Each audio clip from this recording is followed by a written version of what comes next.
All right.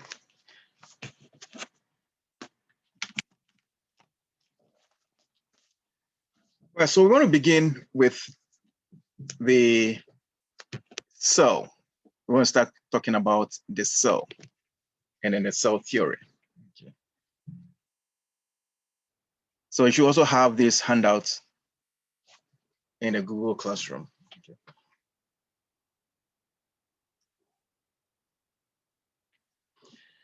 Now, the cell theory. So all organisms contain one or more cells, which are capable of carrying out the life activities needed by the organism, all right? So the cell is the unit structure of all living things. The cell is the unit function of all living things. And then all cells come from pre-existing cells, right? So this is what we call the cell theory. You know, it's a unit structure of living things, the unit function of all living things, and all cells come from pre-existing cells. These are the key words that you need to know under the cell theory. Okay. Now, viruses, they lack the typical cell structure, all right? So viruses are not like typical cells. Okay. That's the exception here. Okay. Now, on the exam, you have to know the cell very, very well. Everything concerning the cell is one of the basic things that you have to know. So please make sure you have the cell down packed. Okay, everything is cell. And they're going to ask you about the structure and the function, structure and function. So what you have in the cell, you should know what they do. So let's begin by looking at how the cell is structured. So if you take the cell, you have the outer covering, which is the cell membrane, right? So you're gonna have the cell membrane.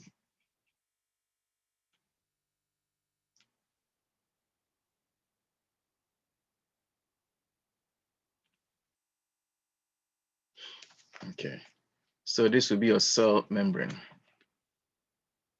around the cell.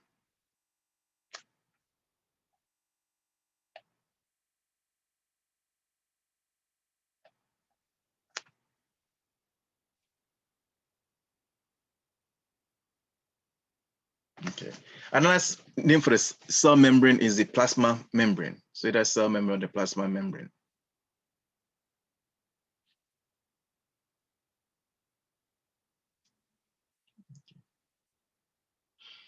I believe we all have done anatomy physiology. So you should to help me go through this very fast. Yeah. So I'm going to take some answers from you. I like have to have a discussion on this. Okay.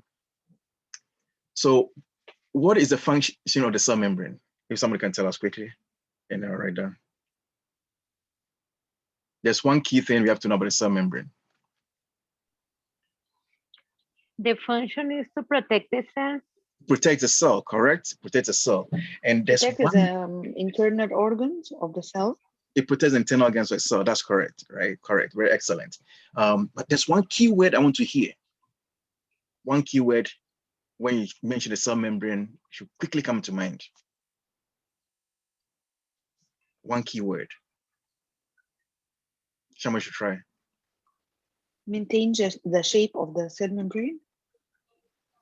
Yeah, it does that, right? But I need like one key word, just a word to describe the cell membrane.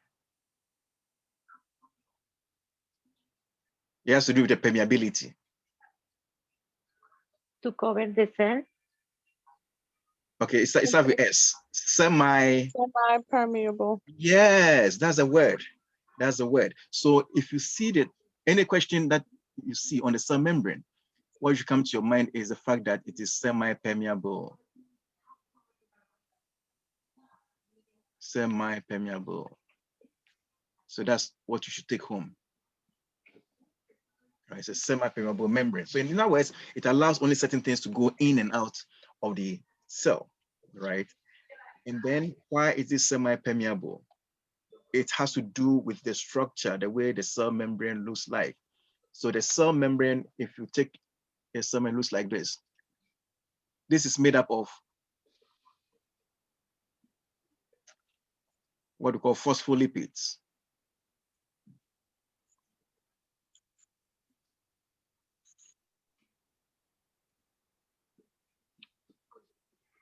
Phospholipids, right? So these are keywords that you need in the exam, right? If you see semi-permeable, think of cell membrane. What's the made up of? Phospholipids.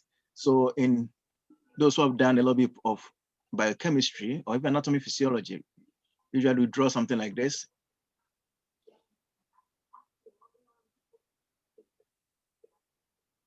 Like these are the like phospholipids, right? Like it has what we call the head and the tail. The head and the tail. Now the tail part is a phosphate.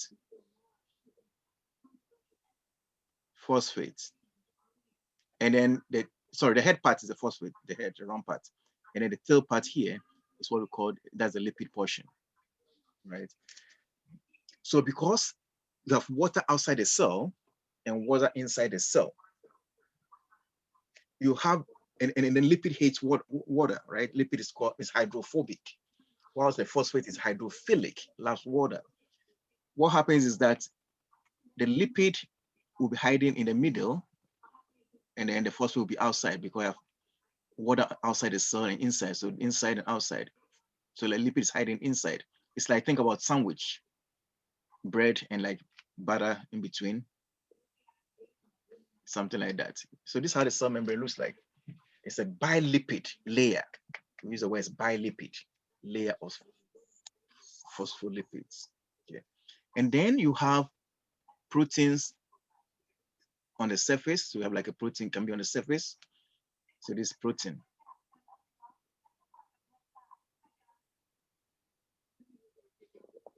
And they can have protein inside, or you can have protein that goes all the way through the membrane. It goes through. Okay, we call them the transmembrane proteins, right? Now the membrane, the protein that goes through, they create channels for substances to go in and out of the membrane, right? So that's why it is semi-permeable, because not everything can go through the lipid part. They need channels to go through like this. So the proteins are like channels, and those on the inside, they act as enzymes. The proteins inside like enzymes, and some of the proteins on the outside act like receptors to receive chemicals on the surface and so on. Okay, but so the key point here is that cell membrane is semi-permeable. It's a double layer of phospholipid. If you can remember this for the test, that's excellent. Okay, so key things on the test. So once you take out this cell membrane, everything that you have here, inside here, all the things inside here, everything here is what we call this is the cytoplasm. The cytoplasm. Okay. So that's it, cytoplasm.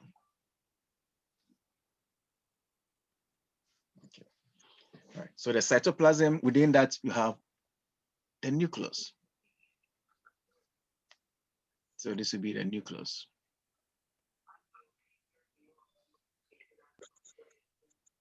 Okay. Now the nucleus and the cytoplasm, they form the protoplasm.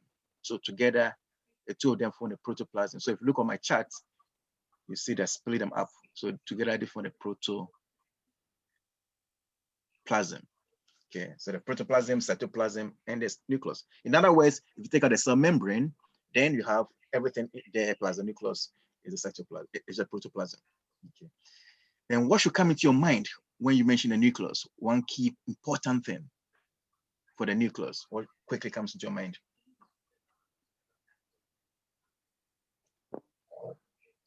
Anybody? DNA. DNA, excellent. DNA.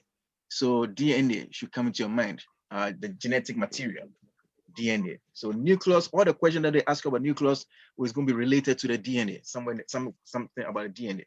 So genetic material, inheritance, you know, or mutation. Mutation occurs in the DNA because that's where you have your the genes. Okay, so remember DNA. When it comes across questions, you see things like this: nucleus DNA. Mutation occurs in the DNA. Okay, great. And then around the nucleus, we have a structure that looks like this around it.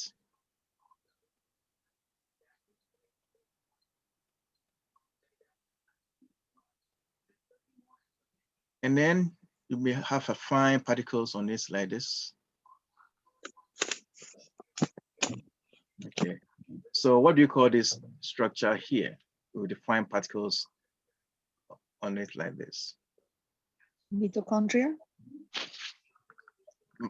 Okay, mitochondrium will be like sausage shaped structure.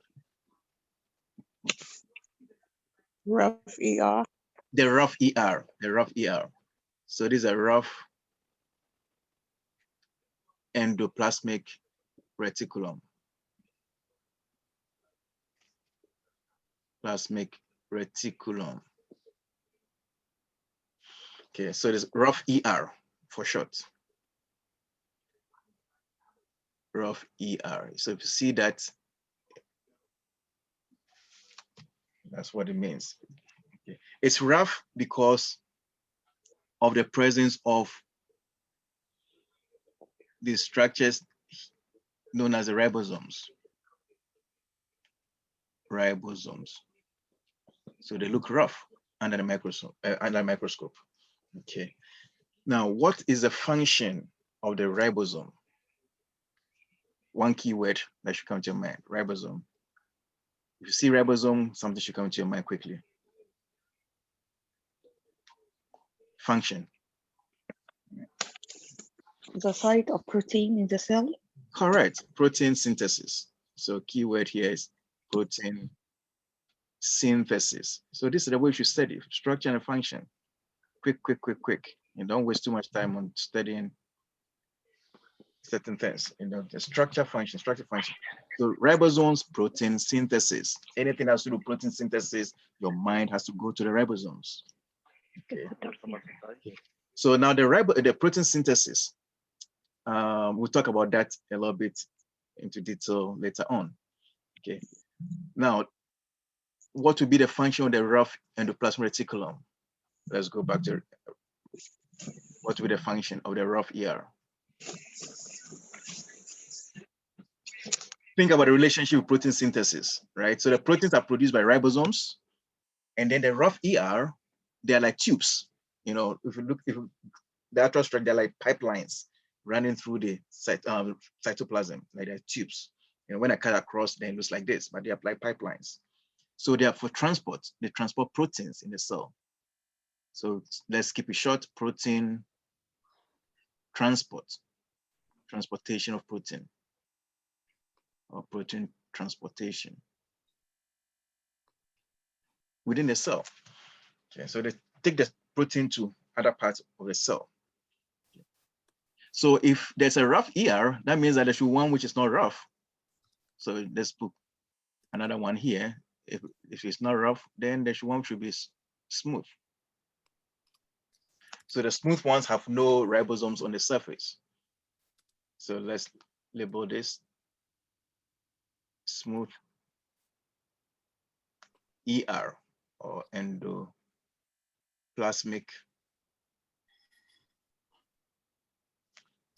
reticulum, or smooth ER for short. Okay.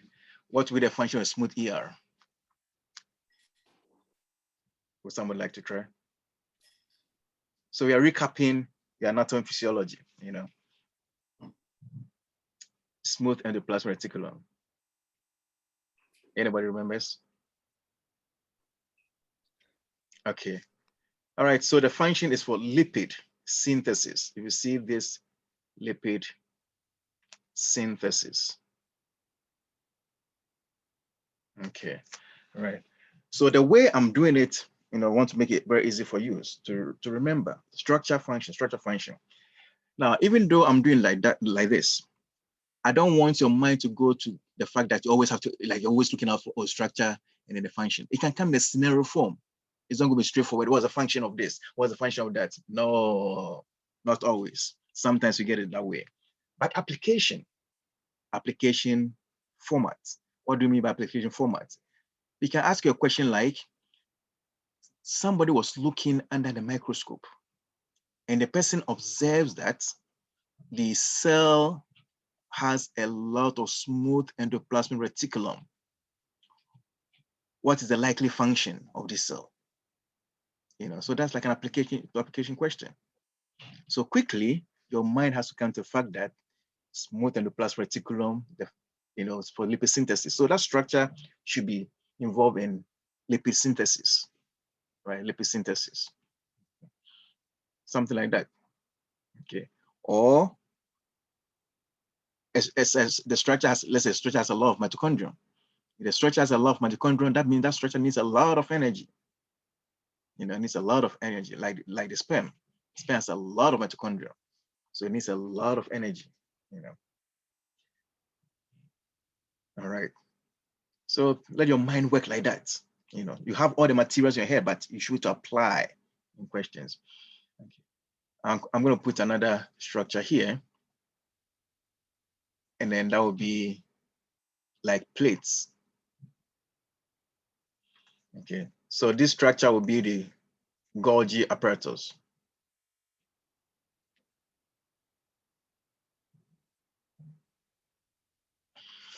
So the Golgi apparatus, the function is to package proteins. So packaging. So this one has to do packaging of proteins.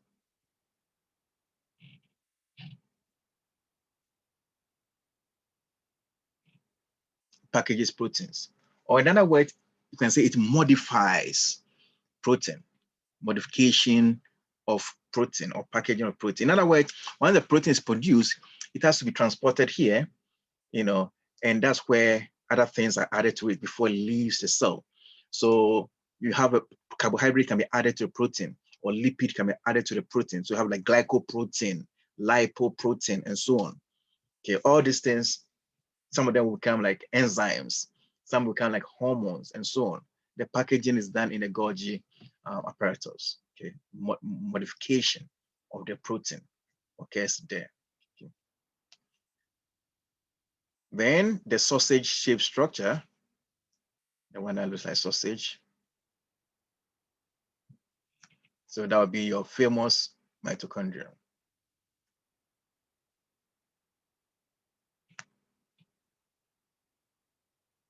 Okay, so one mitochondrium, if you see that, what should come to your mind is ATP. So that's our energy currency, energy, ATP, energy production. We'll talk about respiration another day. It occurs in the mitochondrium, energy production. Okay. Now I'm going to put one more structure somewhere here. And all right, and this is going to be the lysosome. So the lysosome contains enzymes that break down substances in the cell. Okay, so they contain what we call hydrolytic enzymes or digestive enzymes. So they break down substances in the cell. Okay, there are some other things in there which I'm not going to put in but we'll mention them along the line. Okay, so this is a general structure of the cell, right? You have other things, as I said, you can have centrosomes and centrioles and other things in there. And some cells have what we call contractile vacuoles, or full vacuoles in them. And like an amoeba is one cell organism, has what we call a contractile vacuole in them. But I'm going to leave them out to keep it simple. Okay, so you should be able to have this picture in your mind. Okay, sometimes they draw the diagram for you and then they'll be labeled 1, 2, 3. Then they ask you which structure, what's the function of the structure labeled 1, or what's the function of the structure labeled 2, and so on. So you should be able to identify these things in a diagram form. Okay. Then all the structure that we have here are called organelles, those small structures. Okay, those are the organelles. They're lysosomes, nucleus, and all those things within the cell. They're substructures. So they're organelles. Okay, great. Right, so that is a summary of what I have on the notes here for you. Okay, functions of some cell organelles. If you know this, you should be able to pass or answer questions on the cell. Okay. So we talk about nucleus, we talk about mitochondria, we talk about ribosomes, and the plasma reticulum, the food vacuole that stores and digests food. You know, contractile vacuole, the function of contractile vacuole. Not every cell has it, but a cell like amoeba, as I said, has the contractile vacuole. So we see contractile vacuole in the question. The function, it pumps out waste and excess water from the cell. Okay, that's a function. Okay. And then you have to know some exceptions to the rule. Okay, we have plant cell and we have animal cell, plant and animal cell. There are some differences between those two cells. Okay, so what are the differences? That's what I have in the box here. So they ask you a question where you see central and centrosome, right? Central and centrosome. Think about animal cell. Keep this in your mind. Central, very important. They like those type of questions. Okay, somebody's observed central in a cell that's dividing or centrosome. Which of the following is a person looking at? Then they'll give you options like strawberry plant, onion, and then cat cell, and so on. And then you should know that you see an animal, then the answer that you choose will be the animal option. Okay, so central and centrosomes, only animals. Again, if you see, let me just mention that the function of centrals and centrosomes, they form what we call spindles, right? A spindle. Spindle, when a cell is dividing in mitosis and meiosis, you know, they pull the chromosomes apart, called spindles over here. Okay. All right. Then if you see cell plates, right? Cell plates, and then chloroplast. And animal plant cell, they have chloroplast in them. In addition to what we see, what I've drawn, they have chloroplast in them, right? The chloroplast contains a chlorophyll. Contains a chlorophyll.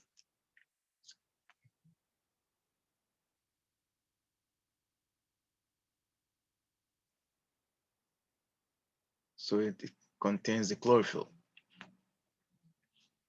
And the chlorophyll is a green pigment in the plant, in the leaf.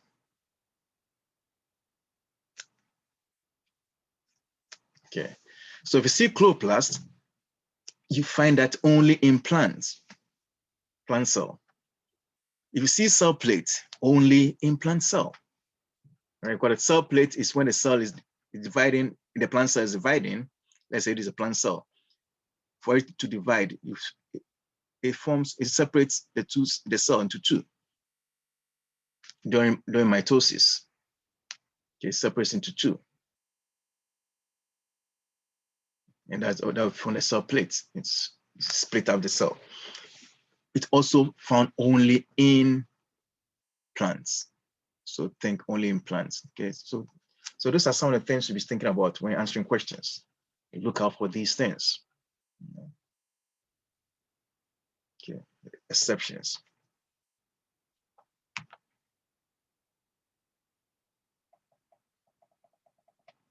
Okay, so have here chloroplast, only in plants and algae, contains chlorophyll, or that I've said. And then you see cell wall only in plants. Okay, cell wall, cell plate becomes a cell wall, cell division. Okay, great. Any question on the typical cell structure? Okay. Know that very, very well.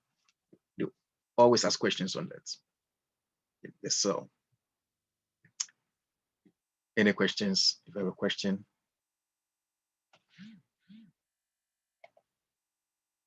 Okay. All right, so I believe so far so good. Okay. All right. Yeah, yes. Great, good. Okay. When we finish, we'll go through the book, you know, as I said, and then you'll see how beautiful. You'll be doing very well after this lesson. Some things will come to your mind.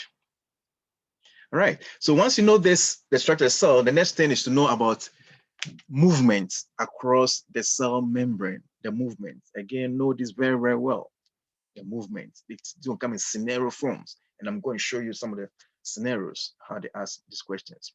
Right, so let's go through the definitions first. The movement across the cell wall. We said that the cell wall is semi-permeable, so only certain things can cross. Now, the first process or the first type of movement I want to talk about is diffusion, or what you call the passive transport. Diffusion or passive transport. Now, this does not need energy, right? Some people call it simple diffusion. So we say simple diffusion is the same. I'm going to write that same as simple diffusion. Okay. So it's a movement of materials from a region of higher concentration to a region of lower concentration, right? Where you have a lower substance concentration. So from higher concentration to low, high to low. That's the way you can remember. If you forget, think about, let's say you have, I'll draw a scenario here. Let's say this is a room, there's a door here, 2 rooms. There are a lot of people in this room. So the room is crowded. Because the room is crowded, people want to move out, they want to be free. So what happens? Let's say then they start moving into the less crowded room. Let's say that I have few here already. So people move into the less crowded room. This is simple diffusion. From high to low, high concentration to low concentration. Okay. For example, we have high oxygen concentration in the atmosphere than in the lung. So this creates what we call a concentration gradient, right? So oxygen will rush from air into the lung, from high to low. Likewise, you have more carbon dioxide within the lungs, and then yourself in the blood and then in the lung than the atmosphere. So because of high concentration within, they move out into the atmosphere. Okay, from high to low. That is diffusion. Diffusion. Okay. I'm going to give one more scenario, a typical diagram that they like to ask. It's a question where you have,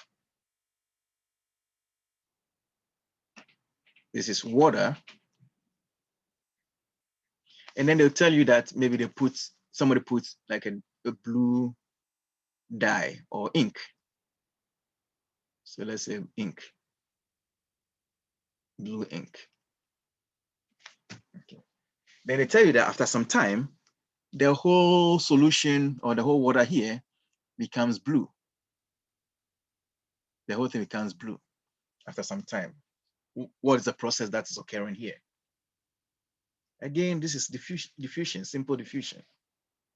Because the ink, the molecules are concentrated here, less in the water. So what happens? It begins to move, molecules move out. They spread out into the water. Okay, this is simple diffusion. These are scenarios that they can ask you. Yeah. Another example, I have an example here. If you have a bottle of perfume,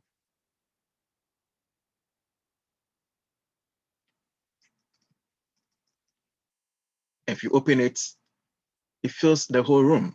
Why? Because the molecules are concentrated here, less in the environment. So once you open it up, they begin to spread out to less concentrated. That is simple diffusion. So these are all different scenarios that you could get on the question. Okay. Then we have active transport. Active transport, or some people call active diffusion. Okay, so the active diffusion, that one needs energy. The keyword energy is needed here. You need energy, and the energy comes in the form of ATP. ATP. And what is happening here? It is the movement of molecules from a region of lower concentration to a region of higher concentration using energy. Okay. In other words, the movement of the substance is against the concentration gradient. They're pushing it against, so from low to a high. So in this scenario, it's like having, again, the room, this room here, let's say this room is crowded. There are people outside. Now, these people want to go in, they still want to go in. So what happens? You have to force them in. Crowded room, more people outside, they want to come in, you got to force them in. So energy is needed. You need energy. Okay. So this is what active transport looks like. Okay. And as an example will be, excuse me. So sodium is pumped out of the cell by active diffusion. Okay. You have more sodium in this outside the cell than inside the cell, and you have more potassium inside the cell than outside the cell. Give me a second. Excuse me. Sorry. And you have more sodium. I'm sorry, you have more potassium inside the cell than outside the cell. So during nerve transport, sodium rushes into the cell and potassium rushes out. After that, they have to move back in. Sodium have to move back out and potassium have to move back in. So you're going against a concentration gradient, and this requires energy. You're pushing them back to where they belong. All right, so we have what we call a sodium potassium ATP pump. That is an example of active transport. The sodium Na plus sodium potassium ATP pump. You come across N, you write Na plus K plus ATP pump.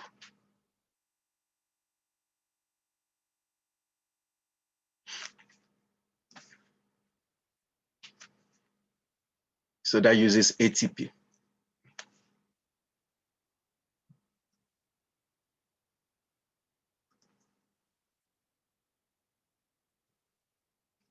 Okay, so that's an example, active transport. Okay. Then we have famous osmosis. Famous osmosis. Now, when we talk about osmosis, one important thing that has to be present is this, it should be a cell membrane.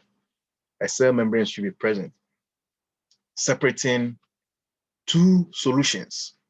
All right. Now, since diffusion, we didn't have anything separating here. But in osmosis, it's going to look like this.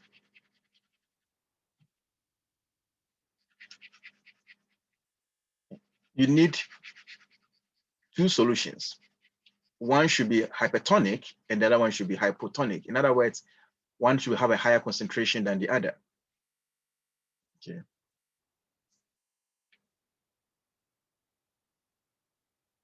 So it's the movement of water molecules from a less concentrated solution, which is called a hypotonic solution, to a higher concentrated solution, which is a hypertonic solution, through a semi-permeable membrane, right? Okay. So an example would be when you put red blood cell in water, the water flows across the cell membrane into the cell because of the dissolved salts in the cytoplasm. Okay, water flows from this, another example would be water flows from the soil into the roots of plants by osmosis. Okay, so simply put that there's an experiment that you can easily do. Okay, if you have, let's say this is a bowl or a plate with water, put some water in here. Okay, so just water, and then we can make a cup out of potatoes. Let's make a cup out of potatoes here and put it inside.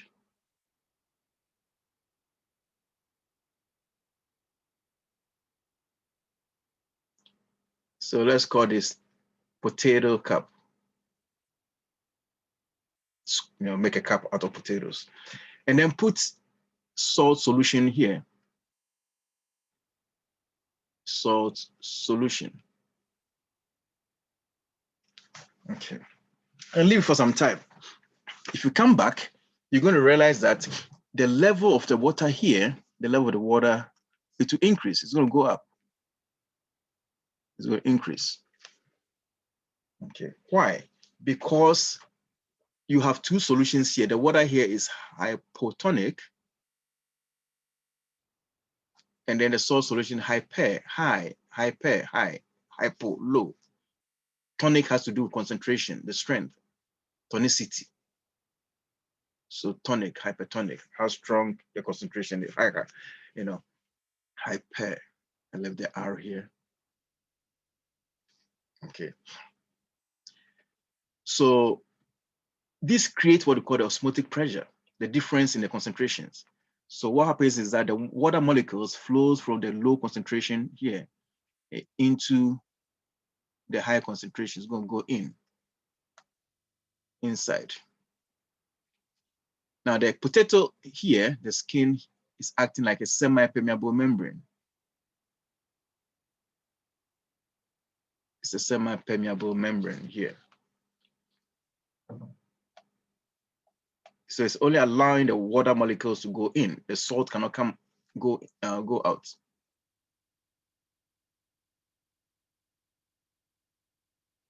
Semi-permeable membrane. Okay. All right. So this is osmosis. Osmosis. Another a scenario that usually they give to you in a question would be like this. It's similar to this, but this time they'll draw like a tube. They like to use this diagram, tube. Then they'll tell you that it's a membrane here, and then this is put in water.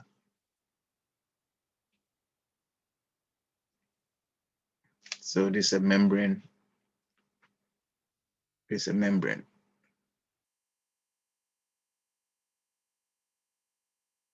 They tie a membrane around this.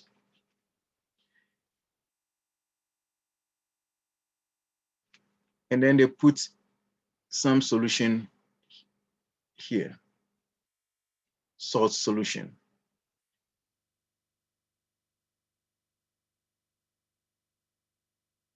And then they ask you what happens to the level of water in the tube, after some time. And the options increases, decreases, remain the same, none of above, and so on. So this is a typical osmosis. This is a membrane. The level is going to go up in this question.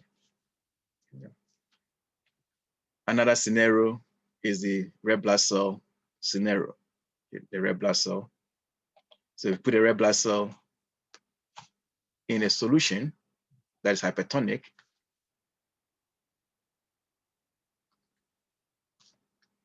it's the red blood cell. So that's water. Let's have red blood cell here.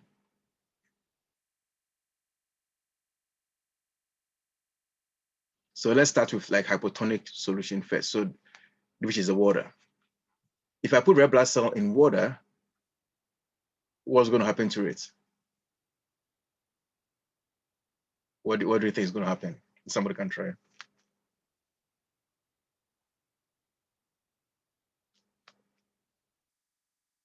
Anybody wants to try? The red blood cell is going to take the water and it's going to inflame. Yes, correct. So the red blood cell, because it contains a lot of dissolved salt, is hypertonic. So than the water. So the water molecules will flow or they move into the red blood cell. They're going to move in. And because the red blood cell cannot expand forever, it's going to like increase in size, then to eventually rupture and burst. Okay. So after some time, the whole solution is going to become reddish. It's going to become reddish because it ruptures. And that's what we call plasmolysis, plasmolyze. So this example of osmosis. Now the opposite will occur if you put, let's say, instead of the water, now you take the red blood cell. Now let's say you have high salt concentration out, out here. This time, the water from the red blood cell will be drawn out because it's lower concentration than the outside. Then the red blood cell this time will end up doing what? Shrinking. So it's going to shrink. Okay, it's going to shrink in this case. Okay. Right. So these are all the scenarios that you can get in a question. Okay, great. Now the other movement is what we call facilitated diffusion. Facilitated diffusion. In facilitated diffusion, there are some substances that can live, that can go into a cell freely, right? They go into a cell freely. And as they go into the cell, other substances follow them, right? In other words, they help in movement of the substance across the membrane. Some of them, they need what we call carrier proteins, like carrier proteins that help them move into the cell. And that's what we call facilitated diffusion. Okay. Example here would be glucose. Sodium can go into the cell easily by passive diffusion. As sodium enters the cell, it creates opportunity for glucose to follow it. So it goes in with the glucose. And that's an example of facilitated diffusion. This is very important for clinical practice.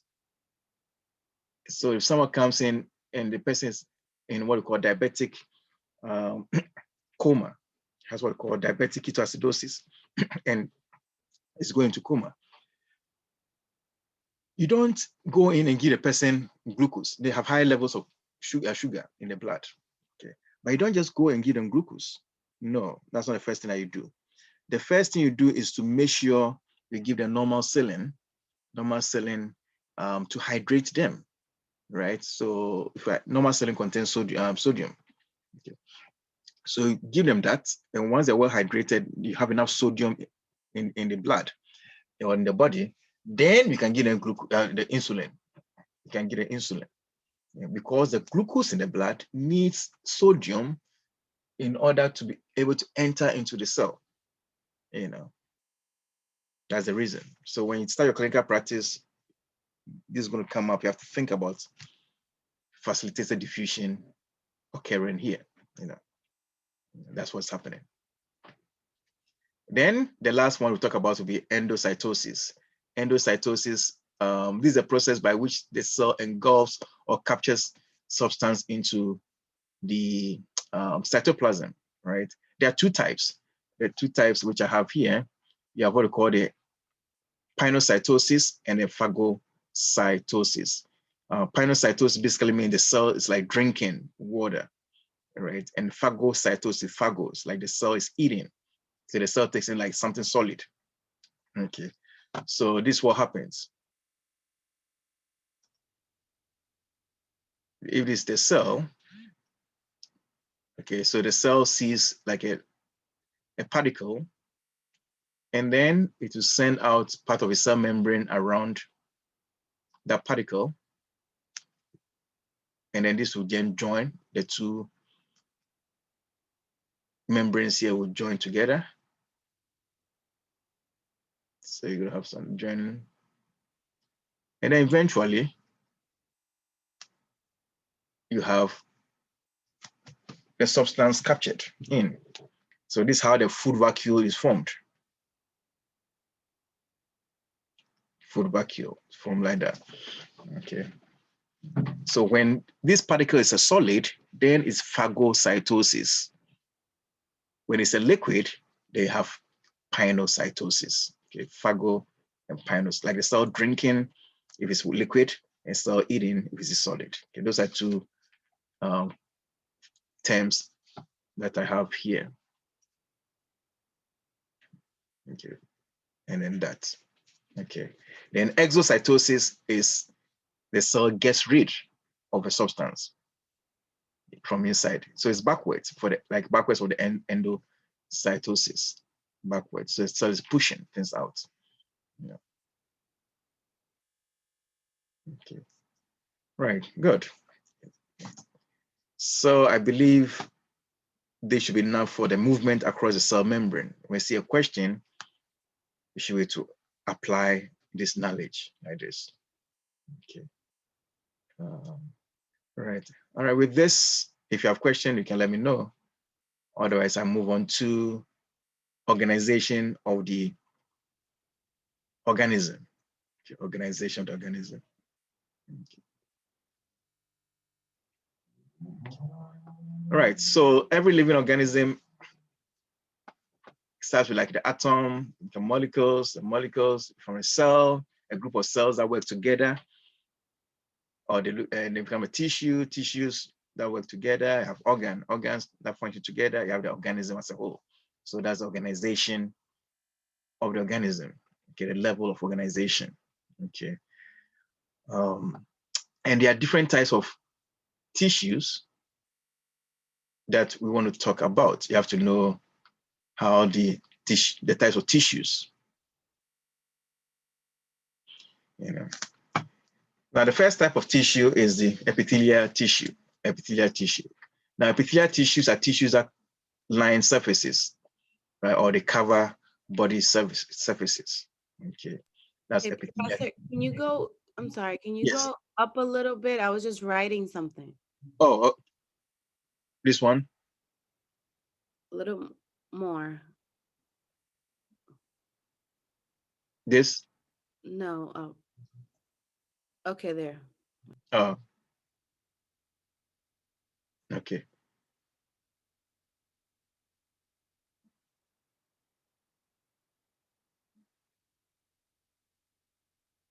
You got it?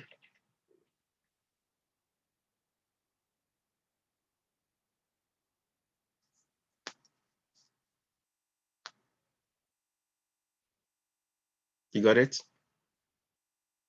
Yes, thank you. Sorry. Okay. All right. So you have the epithelial tissue or the epithelium that covers surfaces. Now, how are they classified? We'll classify them based on the shape. That's one. And then we can also classify them based on the layers, shape and layers. Okay. If you have one layer, we call that simple epithelium. Simple. If you have multiple layers, we call them stratified epithelium. And then there's another one which is called pseudoepithelium, like a false layer. It appears as if they are multi-layered, but it's just a single layer. You know, so it's called a pseudoepithelium. Remember, pseudo means false, all right? And when you're studying your vocabulary, we call it root of words. If you know root of words, it can help you uncover meaning of certain words. You know? So pseudo means false, hyper means high, hypo means low, and so on. Yeah. So shape, based on shape, squamous. The squamous epithelium, this is how it looks like. All the epithelium, they have what we call the basement membrane. So you have what we call the basement membrane. What the cell sits on, it's called a basement membrane. Basement. Like the base of the tissue. Okay. So the basement membrane, and on the basement membrane, you have the cells that sit on it. Like this. Now, squamous epithelium, they are flat cells. So these are flat cells. So the nucleus will be like, the long axis will be parallel to the basement membrane, like this. So if they draw a diagram, here they like to draw diagrams, you know, then they ask you to identify the tissue. That's what I like to draw for you to see. So flat cells like this, they're dealing with squamous epithelium. Okay. So since this is a single layer, so this is a simple epithelium. Okay. So you find squamous epithelium cell where you have like, you want things to cross the membrane quickly, thin layer, like in alveolus, you want air to cross quickly. So a very thin layer of membrane. Then cuboidal, the word cuboidal, like cubes. They shape like cubes. So you have a basement membrane, then the cell, like all sides are equal, so like cubes. The nucleus will be like round. So if they draw a diagram like this, you're dealing with a cuboidal epithelium. Okay. Then we have the columnar, the word column, like they're like pillars, shaped like pillars or columns. Tall cells. So a basement membrane, and then have tall cells. The height is longer than the width. And then the nucleus will be perpendicular, the long axis of nucleus is perpendicular to the basement membrane. They'll be oriented like this.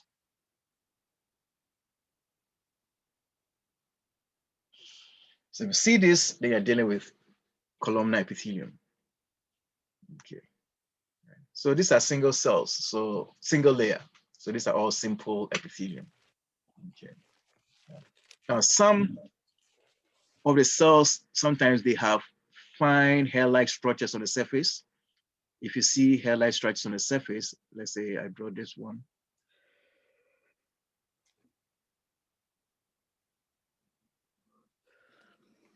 And they have hair-like structures on the surface like this, then you are dealing with what we call the cilia. Okay. So this would be like a ciliated columnar. You're going to call this a ciliated columnar epithelium.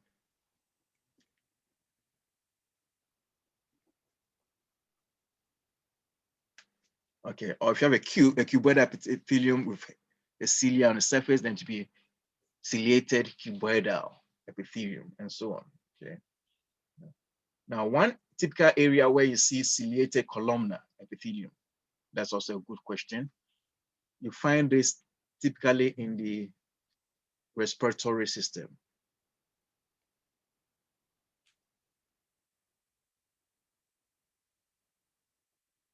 Tract, in the respiratory tract,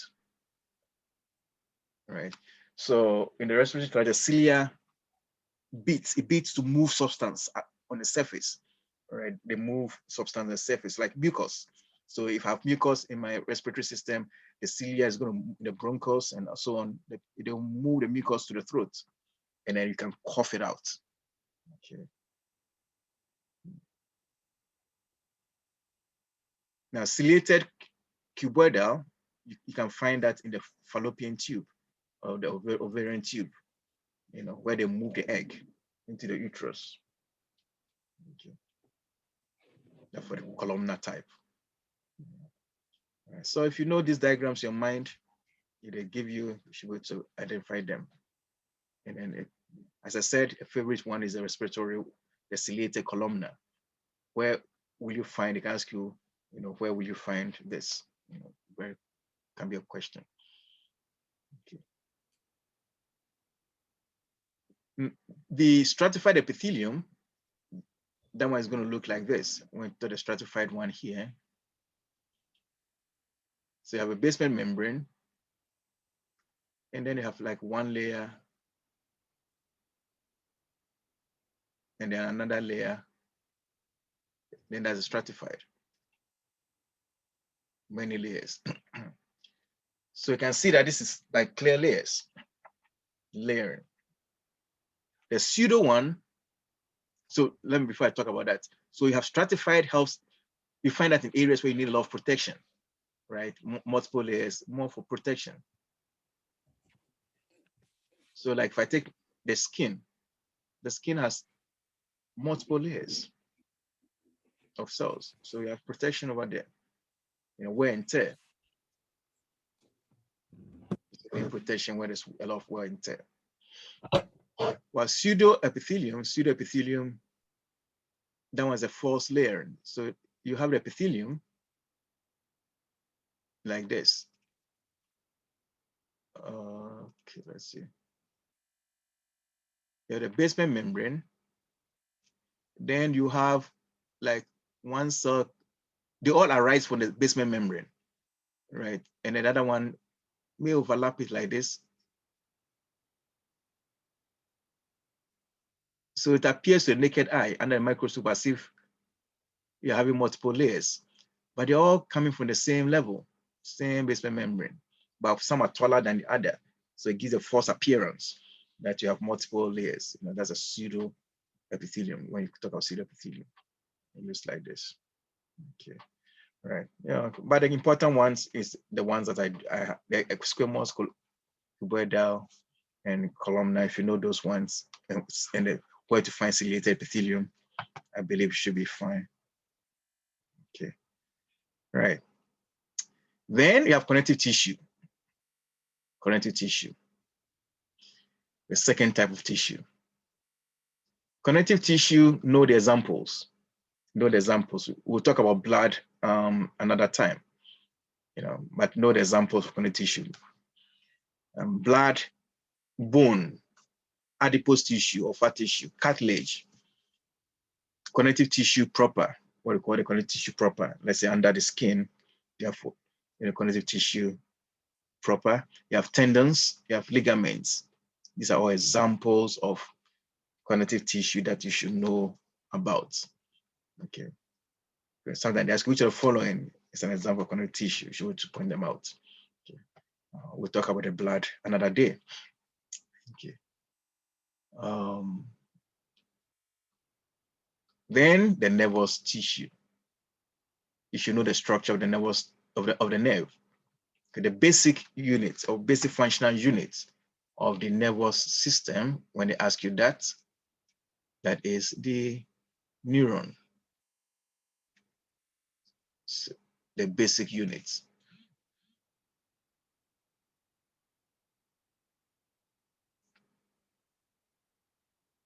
The neuron.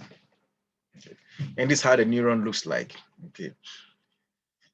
So the neuron, you have the cell. So again, they can label the diagram like this, the way I have it here. They can label it like that and ask you to identify the part and the function. Okay. Okay. So you start over here, we have the cell body. This is the cell body. The whole thing here, number 2. Cell body. Also known as the cytosine. You see cytosine, that's the same thing. Then within that, you have the nucleus. The nucleus. It's a complete cell. Like you have mitochondria and other things all in there. It's a complete cell by itself. Then the end here, these structures at the end are the dendrites. Number 1, dendrites. And then number 4, this is known as the terminal dendrites. And the long structure that comes out of the cell, the cell body is the axon. And the axon is covered by a fatty layer known as the myelin sheath.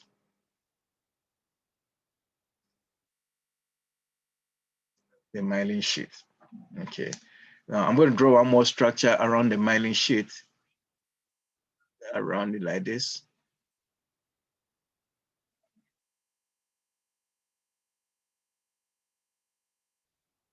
It is a cell. You have a nucleus, a cell. Now this cell around the myelin sheath is known as the Schwann cell, the Schwann cell. Okay. Now the Schwann cell produces the myelin sheath. So this produces the myelin sheath. The Schwann cell produces the myelin sheath. Okay. So you should be able to identify these structures and diagrams given to you. Okay. And what are the functions? So the dendrite, that's a neuron branch which detects. So it detects the stimulus. So this detects the stimulus. If somebody touches you, the dendrites will detect the stimulus or changes in the environment. Okay. Sensing heat, pressure, and so on. The cytosine, that's where normal metabolic activities occur. It's a complete cell, as I said. The myelin sheath protects the axon, so it insulates the axon. It provides what we call electrical insulation, and it also allows for rapid transmission of impulse. Rapid transmission of impulse.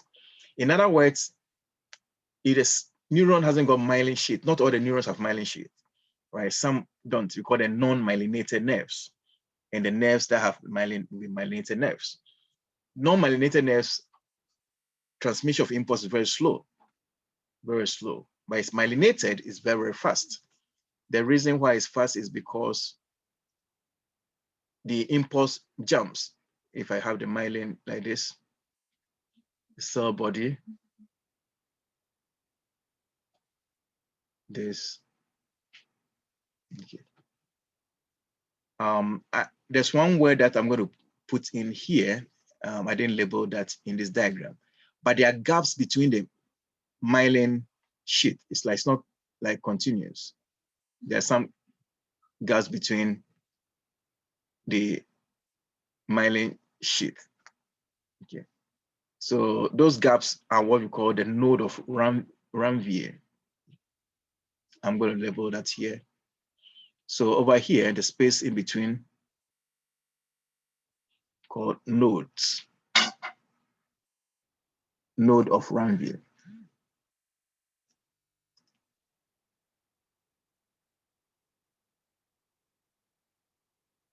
Somebody's name, Ranvier. Okay. So this will be a node, right? So what happens is that if I have the myelin, the neuron, the impulse, what happens? It jumps. It's going to jump from node to another node, like jumps from node to node.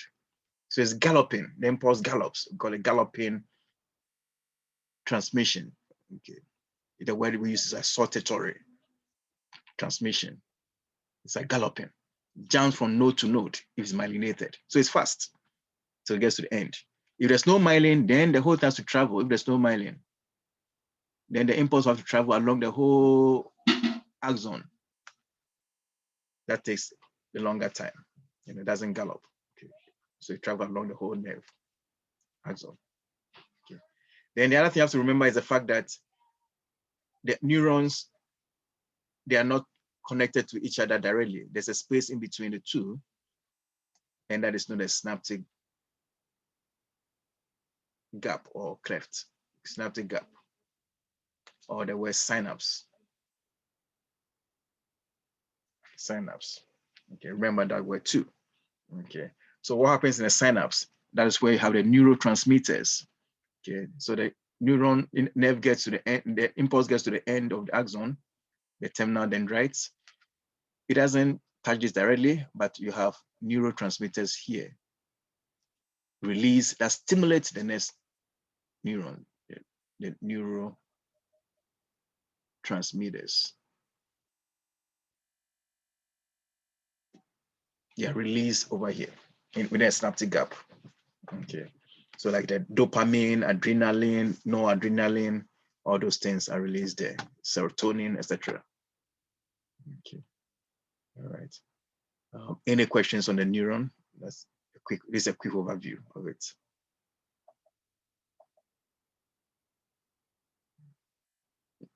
Okay, so far so good. All right. So know also about the muscle tissue, famous muscle tissues.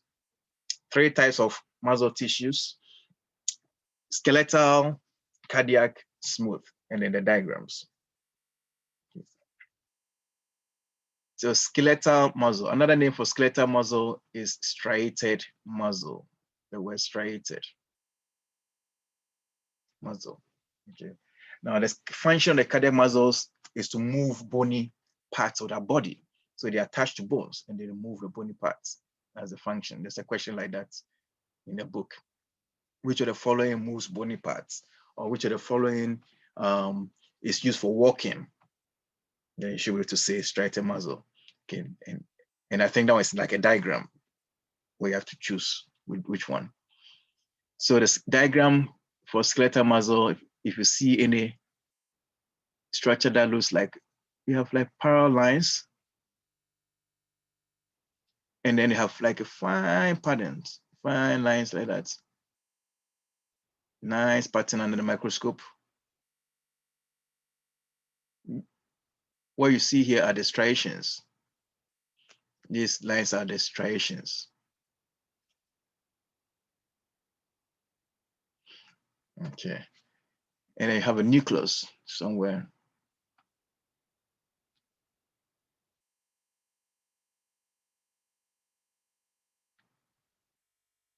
Okay. So that would be striated muscle. You know, the skeletal muscle. See this diagram like this. Cardiac muscle found in the heart.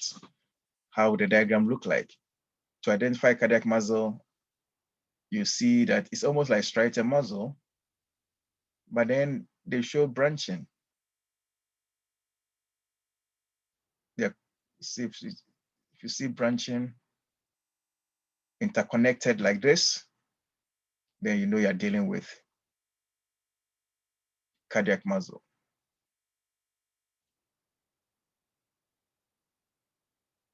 They have a nucleus somewhere. Okay. You know, the connections allows for rapid, coordination. Like you have a rapid contraction of the muscle to contrast as like a single muscle because it's quick. The branching impulse travels along the branches quickly from one cell to the other, cardiac cell to the other.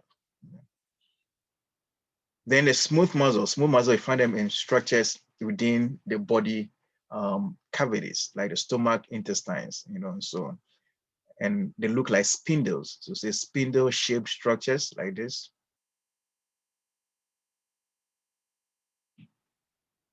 If nucleus in there, then you are dealing with a smooth muscle. A smooth muscle. Internal structures like the stomach, intestine, uterus, and so on. That's where you find them. Okay. All right. So this should be good for the muscle tissues. So have a snapshot of the pictures in your mind. Okay.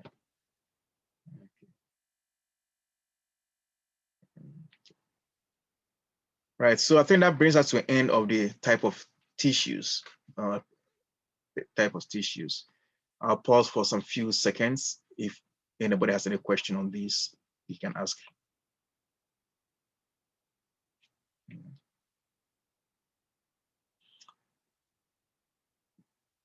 Okay. All right. So along the line, if you have any question, you can still pause me and ask. Okay. Right. Great. Right. Another area I want to look at that you have to also know very well is the chemistry of the cell. Chemistry of the cell. Okay. And we want to talk about these carbohydrates, proteins, and lipids, and the DNA as well. DNA and RNA. Okay, so let's begin with carbohydrates. Now, the carbohydrates, we know that, for energy production, right? We should know the types of carbohydrates.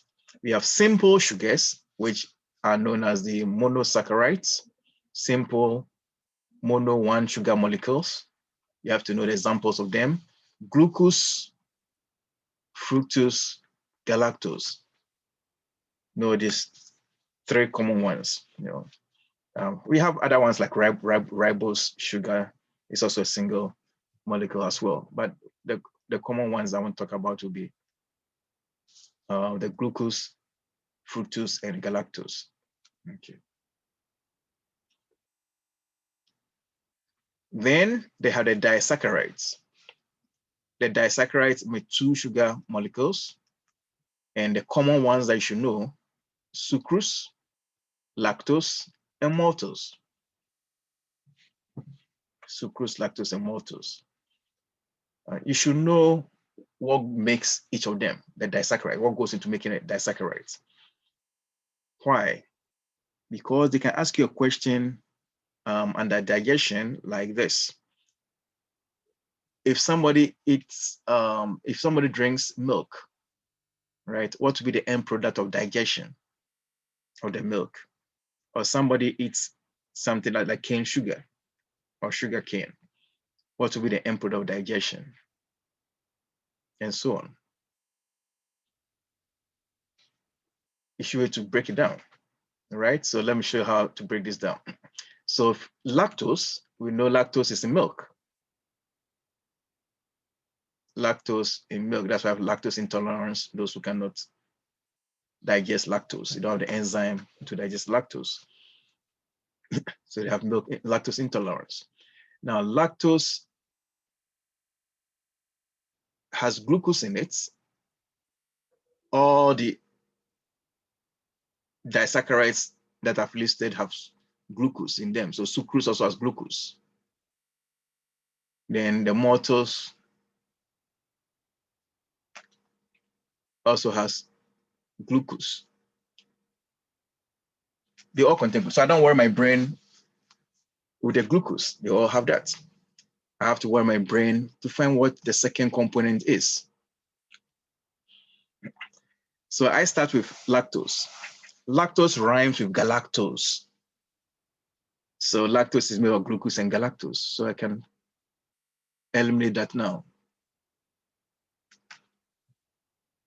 Then, for some reason, which I don't know, sucrose rhymes with, like it goes with fructose in my mind. Sucrose, fructose. For some reason, I don't know why, sucrose, fructose. So this contains fructose, sucrose, fructose. And then maltose contains glucose. So it's glucose and glucose that forms maltose. All right, so once you eliminate that for galactose, so for lactose, then you can think about sucrose. The maltose is glucose and glucose. You know, that's the one that has that. So you save your brain some space for other things. So if the person eats lactose, the end product will be glucose and galactose. If the person eats sucrose, something that contains sucrose, the end product will be glucose and fructose, and so on. If it's maltose, glucose and glucose, okay, the end products. Then you have the complex sugars. The complex sugars are those that have more than 2 saccharide or sugars. In other words, we call this the polysaccharides. Another name of the complex sugar is the polysaccharides, many sugars. Polysaccharides, many sugars. So example would be starch, cellulose, glycogen. Okay, they are all made up of a lot of glucose molecules. You have a glucose molecule joined to another glucose.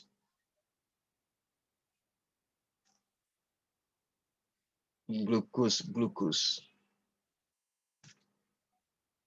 joined together. Now the bond between the glucose molecules, this is what we call the glycosidic bond.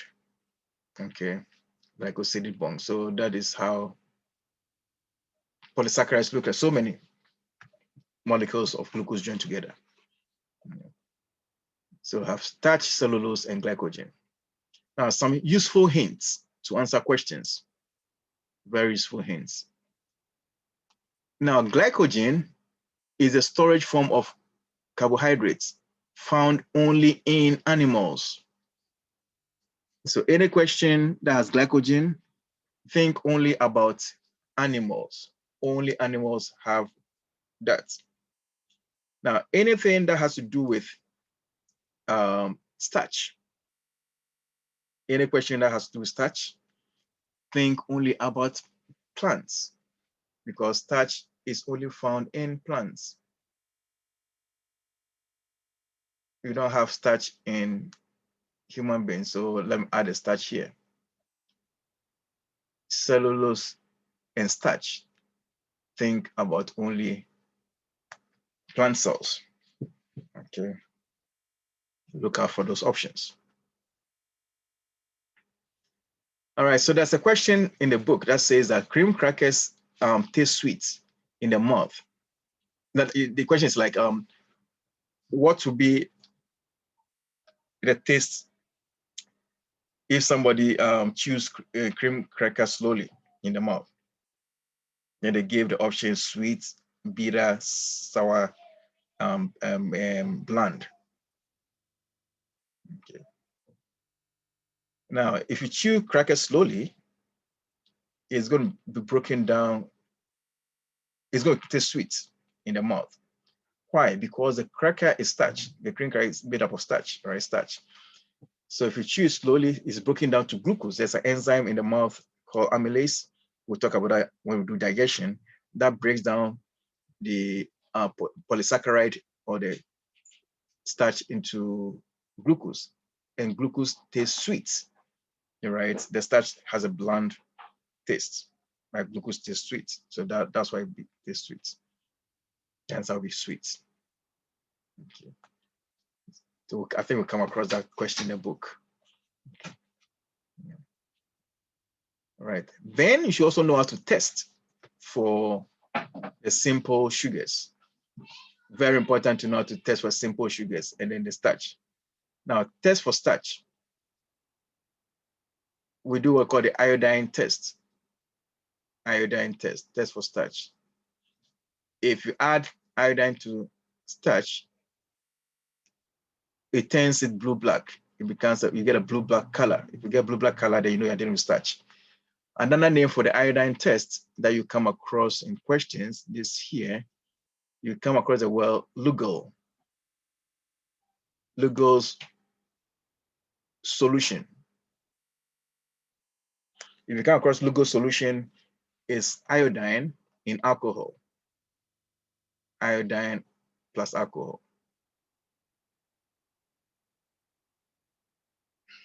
It's called the Lugol's solution. Iodine. So we can use Lugol's solution to test for starch. Okay. So iodine or Lugol's solution, test for starch. It should come blue-black, get blue-black color. So note about the test. They like asking about the test as well. Now for the simple sugars, the test is that we do what we call the Benedict's test. You boil, if you boil the solution with, you boil the glucose solution with the Felin's test or reagent or Benedict's reagent, the color becomes, you have like a purple color that turns into brick red coloration. All right. If you get a brick red coloration, then you know you have a simple sugar. So Benedict's test or Felin's test can be used. Okay. So those are the tests for the various carbohydrates. Okay. Then we'll move on to proteins. Proteins, what I want you to know about proteins is, we'll keep that one simple.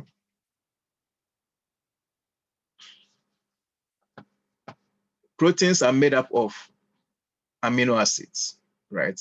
We'll keep it like that. So the basic unit of proteins is amino acid, basic unit, amino acids. Okay. So if you have one amino acid joined to another amino acid, then you have a protein. So let's say amino acid, another amino acid, then we have a protein. right?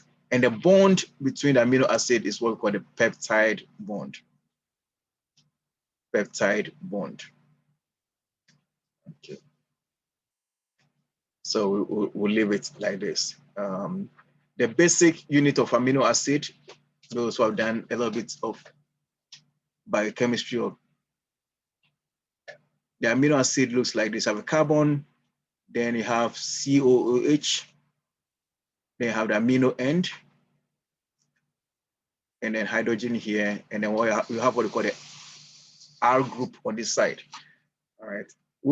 I'll talk about organic classification of organic compounds another day, and you understand what this means.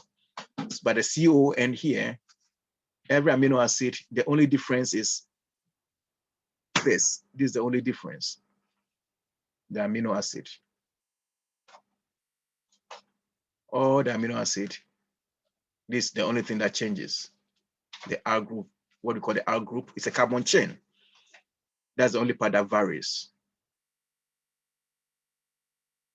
So that's a variable portion. Okay. But they all have the amino end here. Amino end, and then this end here is known as a carboxylic end. Okay.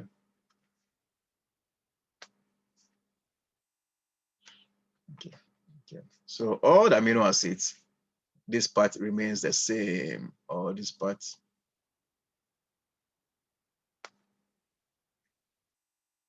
same for all of them. Okay. Okay. So let's keep it simple like this for now. Okay. Then how do you test for protein? Test for protein, you do what we call the Biuret test. You use what we call the Biuret reagent. So if you boil that with anything that has protein in it, the color changes from blue, light blue color to purple. Okay, from light blue, the whole thing becomes purplish, purple color. And that's the test for proteins. Test for proteins. Okay. And then we'll move on to lipids. Lipids are the fat and oils. You know, lipid is the fat and oil. So fat is solid at room temperature. Lipid is, oil is liquid at room temperature, while fat is solid at room temperature. That's the only difference between the fat and oils. One is solid, one is liquid. And the lipid, they're all made up of what we call the fatty acids and glycerol. Fatty acids and glycerol. That's what makes up lipid, fatty acid and glycerol. Okay. So lipid.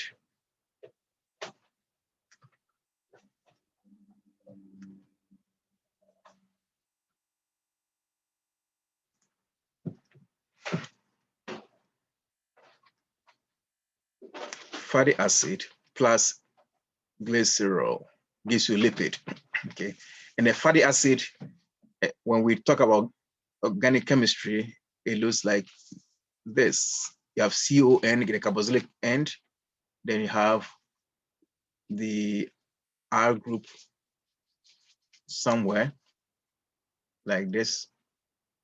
So anything that has like R group, as I said, I'll talk about the R group later, with COON at the end, carboxylic end like this, they have a fatty acid. Okay.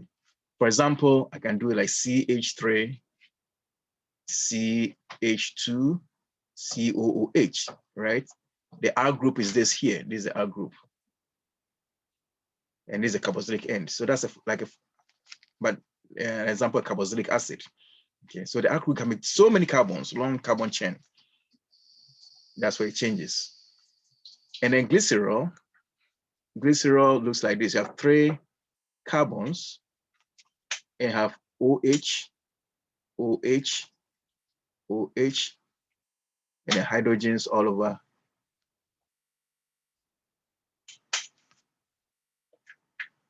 So if you see the structure like this, 3 carbons, OH, 3 of them like this, this is glycerol.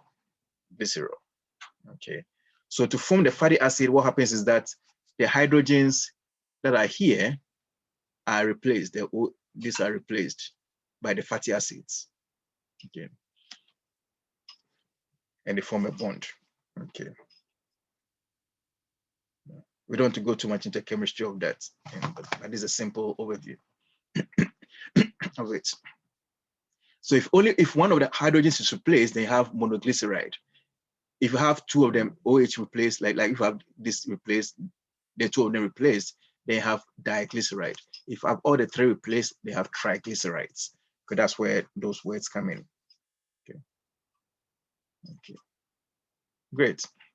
And how do you test for lipid? A simple test for lipid would be to do like the oil paper test. If you put oil on paper, it stains the paper. Even if it dries, it still stains it, right? That would be like a simple test. But a chemical test of lipid is what we call the Sudan black 4 stain. Sudan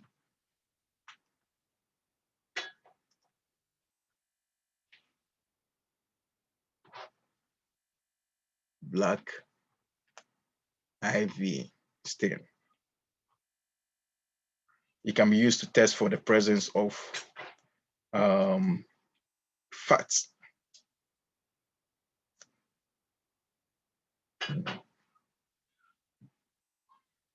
It's known as like the scarlet red. You know, it's the kind of scarlet red color.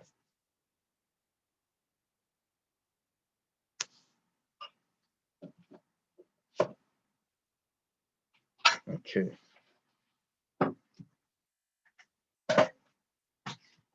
And then they have like it's Sudan black, Sudan B, the same thing.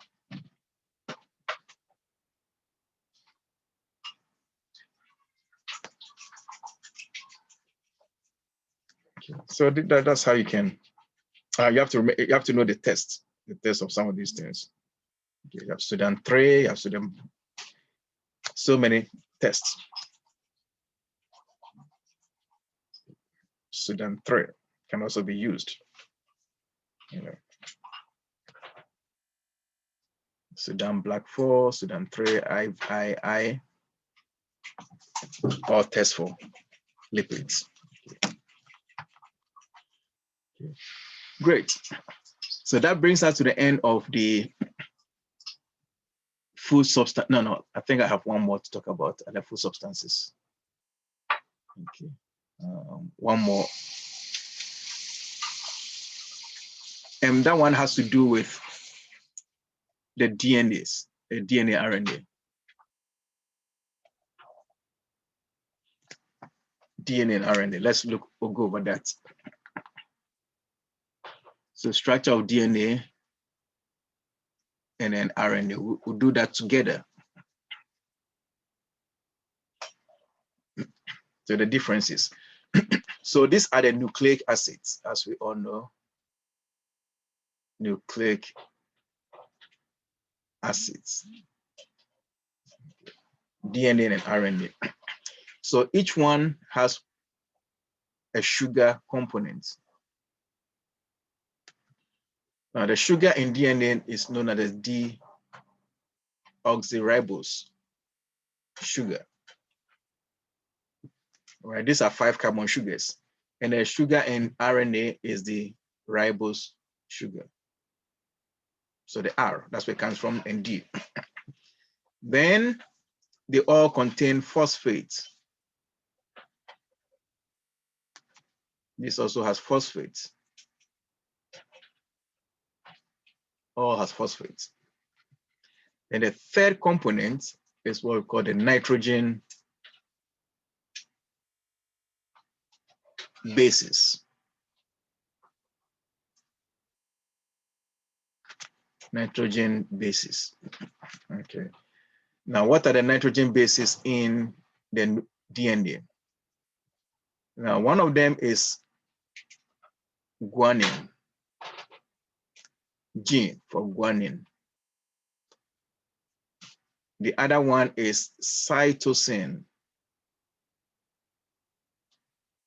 Let's use C. Then you have adenine,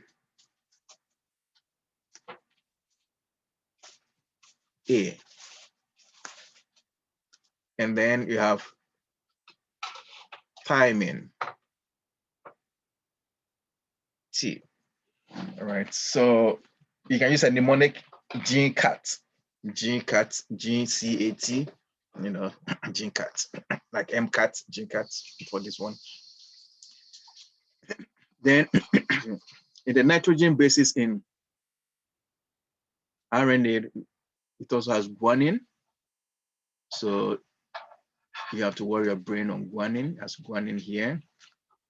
It has cytosine,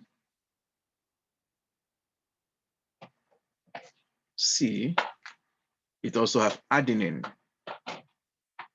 So the C, GCT, you don't have to worry about, no, A, sorry, this is A.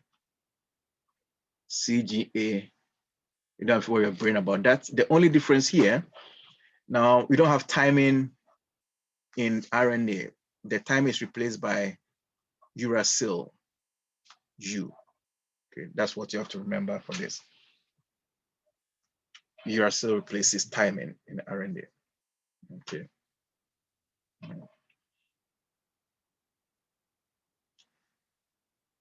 Okay, good. So the sugar and the phosphates, that's what we call the nucleoside. When I say nucleoside,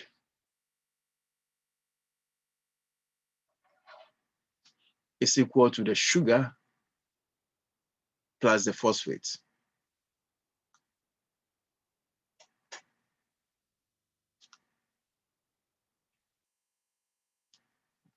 That's a nucleoside. Okay, nucleoside. And when we say nucleotide, the nucleotide is made up of, if I add a nitrogen base, then it becomes a nucleotide. Nucleotide. So it will be the nucleoside plus the nitrogen base.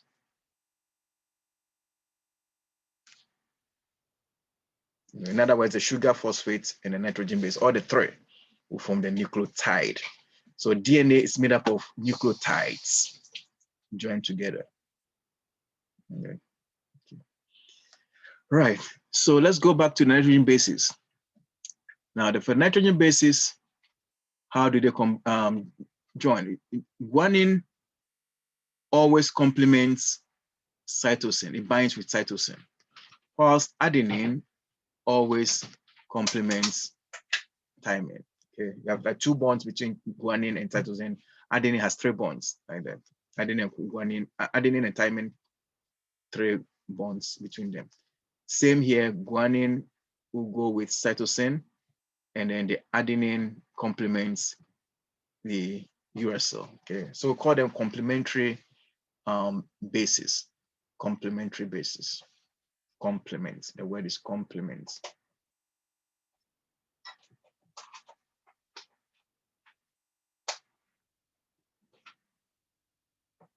Complementary bases. Okay. Remember that, because when you are transcribing the DNA, this becomes very handy. It become handy. Okay. So a question like this: if you have a DNA and want to copy the DNA to, let's say, RNA, and they give you the sequence, let's say G, C, A, T, T, A, G, C, and let me add one more T. And they ask you, transcribe this. So we're going to transcribe. Transcription means copying. All right. So when something like during protein synthesis, the DNA is copied into RNA, which we call the messenger RNA, mRNA, messenger RNA, mRNA. Okay. Now, if you copy this, it means that come out with the codes or the complement for this, right? So what's your complement for this? So try that. Someone should try that. Let's see. So for gene, what will the complement? So it's C, it will be CG, G, U, U, U. the T.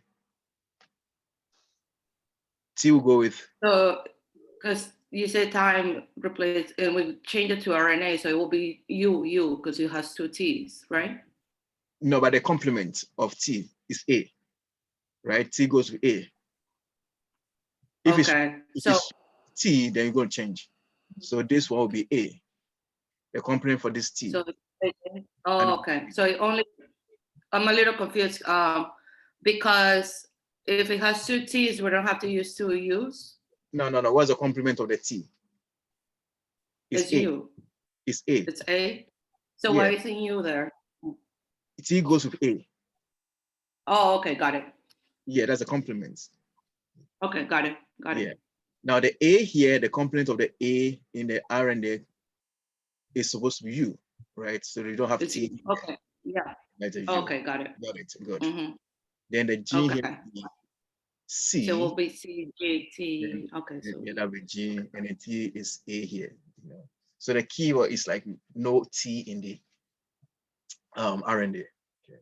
So this will be the transcribed form. Okay. You know, sometimes they give the code like this, and they ask you to the sequence, and they ask you to transcribe it. That's what you do. If it's DNA, then there'll be no U. If you do DNA complements, then that one, you know, you put in T. If you copy the DNA to DNA. Okay.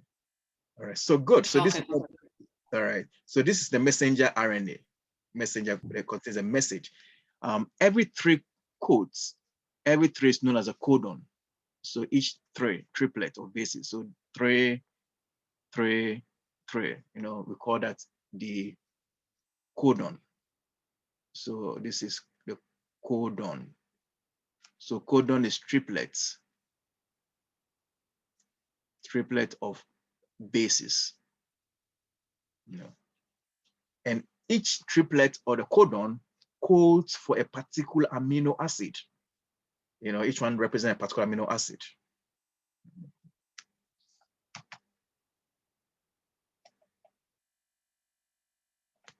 So the code, let's say that codon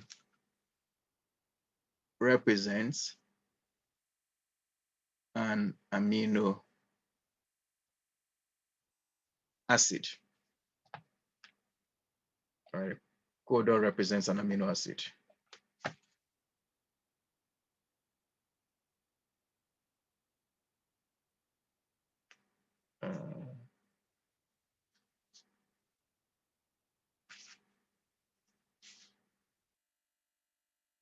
Okay, amino acid. Okay. So what happens is that now that you have the code, so we're talking about here, what we're trying to do here is like, we're talking about like protein, how to produce protein. This will happen, protein synthesis. Okay. DNA goes to RNA, messenger RNA with transcription.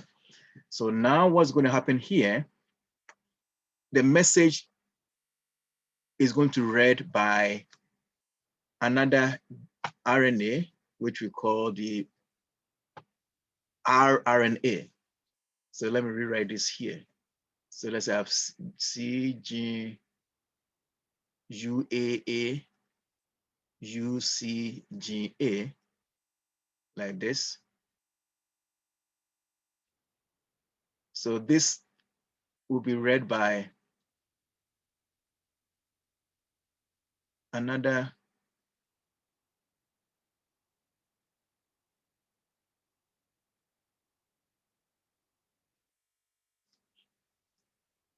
RNA called the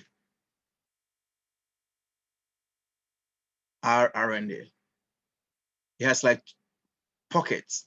It has like about 3 pockets or so that hold another RNA.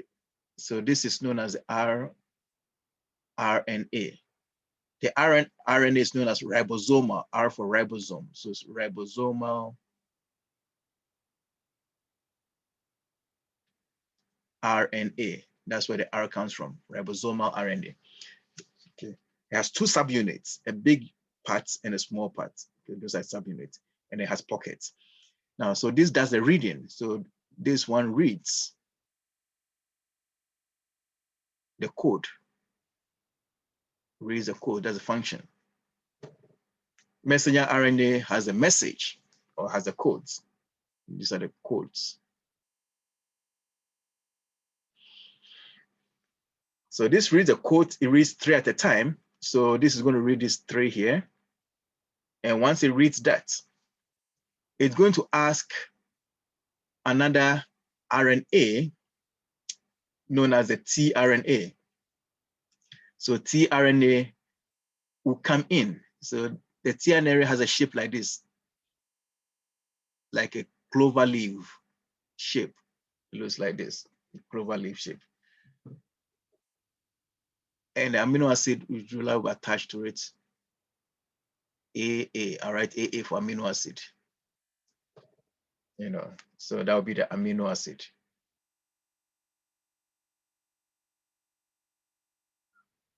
Okay.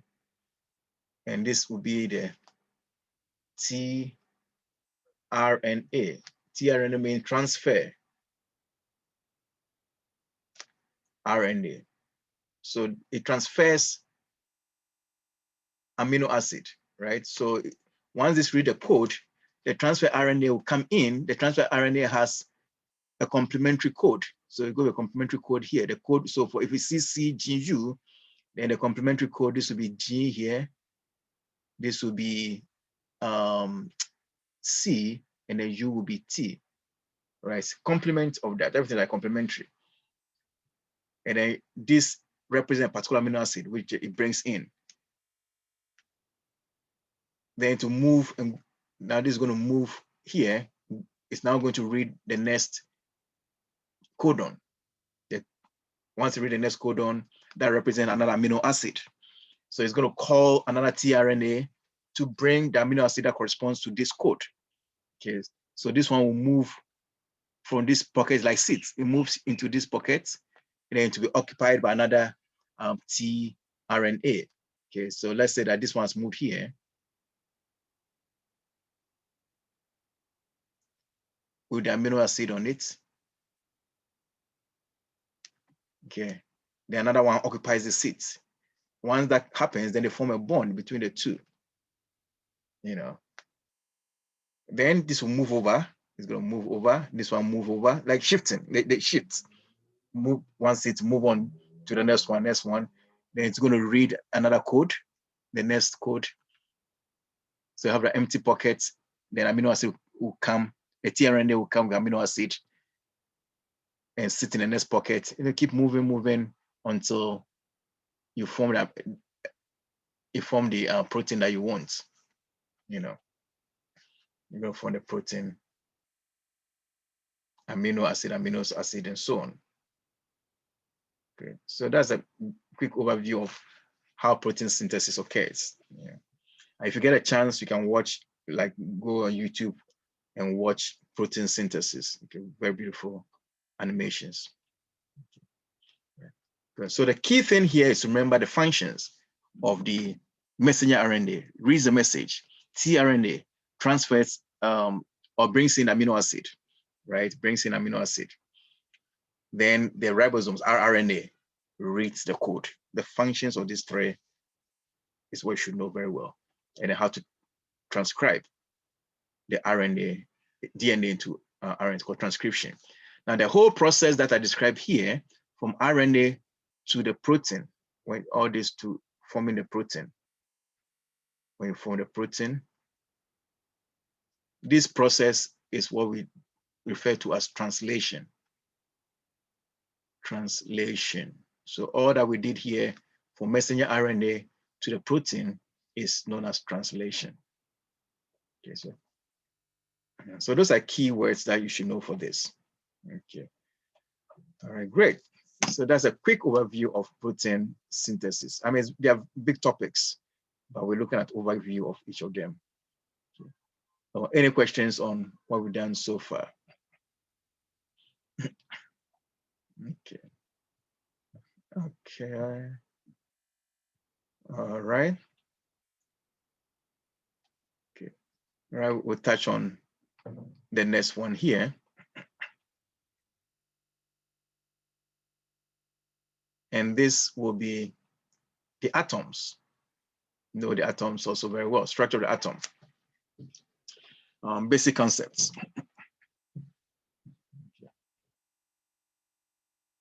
So an atom is a basic unit of an element, right? Basic unit of an element. Now we talk the atomic number. When we talk atomic number is the number of protons. Every atom has atomic number, and it represents the number of protons. So keep this very important. So you have the atom, you have a nucleus, and the nucleus has protons in it, and then have neutrons. Okay, the protons are positively charged. So, and then the neutrons are neutral. Okay. Then around the nucleus, you have the electrons, which are orbiting in what we call the shells or the orbits. So these are electrons. Electrons are negatively charged. Okay.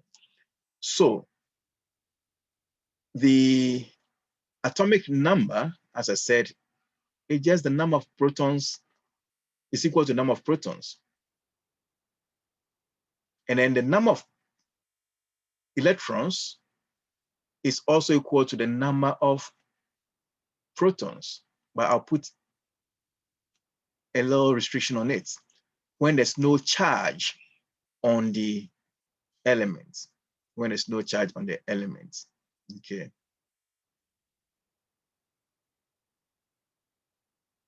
So this is very key. In the neutral atom, then they are the same. Then we have to know what the atomic mass is. The atomic mass, the mass of the atom, is always equal to the number of protons plus the number of neutrons. Number of protons by number of neutrons. Okay. Now, if they write it this way, you see all the elements that we have, they have atomic, they have symbols. Try and memorize all the symbols. At least the first 20 elements. Try and know the symbols. Okay. Some of them will match the first letters, others don't. Like sodium, instead of S is Na. You know, potassium instead of P, the symbol is K, and so on. So try and learn those, at least the first 20, know them well in the periodic table. Okay.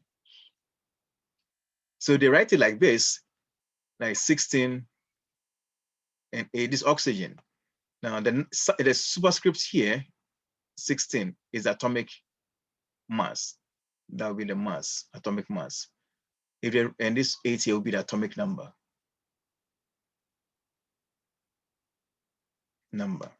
So atomic mass, atomic number. They write it like this. Okay. Right.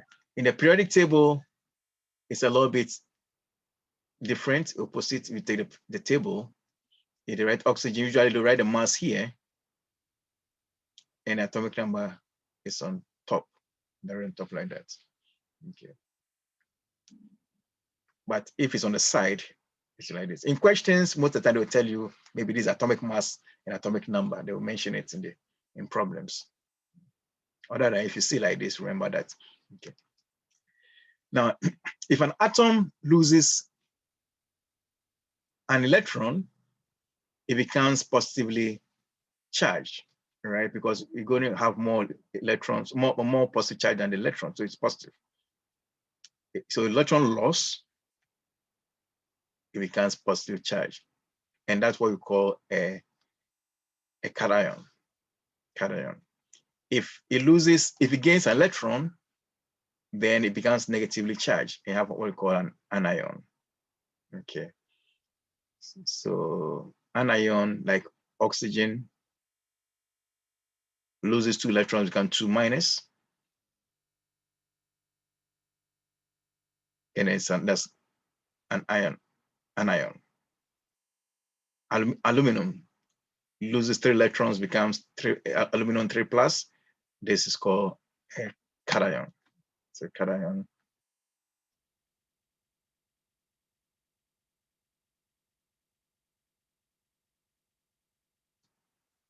Anion. Okay. Or the ions. The ions. ION. Okay, great. Right. So now let's go. We'll do a little bit exercise here on this table.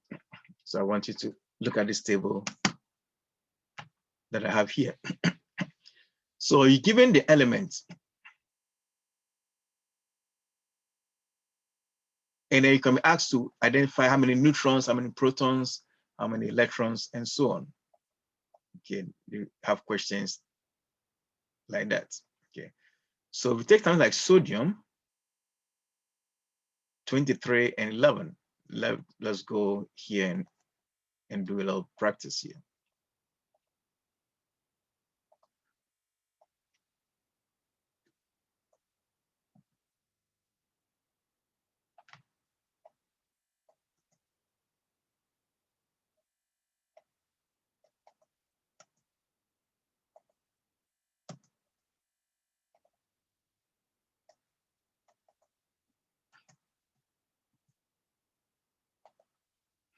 Okay.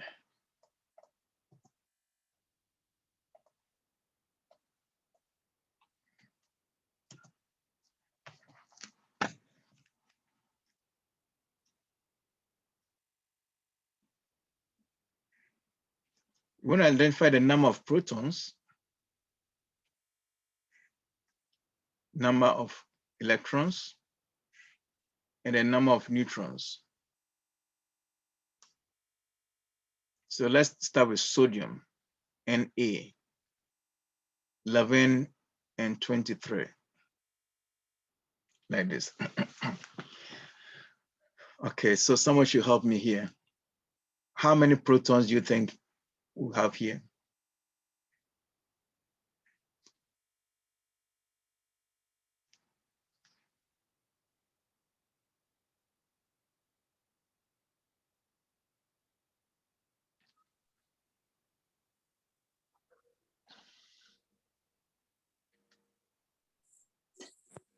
It's 11.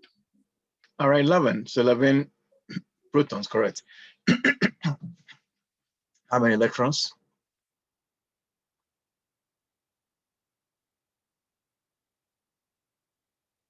11. 11, correct. Because we said that the number of protons is the same as the number of electrons in the neutral. It has no charge. You could have any charge on it, so 0 charge. So they balance. So positive, negative, positive 11, negative 11, put them together, 0 charge. And then number of neutrons. Protons plus neutrons is the atomic mass, right? The mass here, there's a mass. If you add the protons to neutrons, you get 23. So how do I find the neutrons?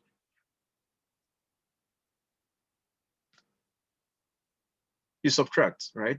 23 minus 11, the difference gives you the number of neutrons. So that would be 12, okay? Because if I add 11 to 12 gives me 23. Protons plus neutrons is the mass. Okay, so this will be, yeah. All right, now let's do oxygen before we come to the plus here. So let's look at oxygen. So oxygen, number of protons will be 8 here, right? Number of electrons, there's no charge, so the same 8.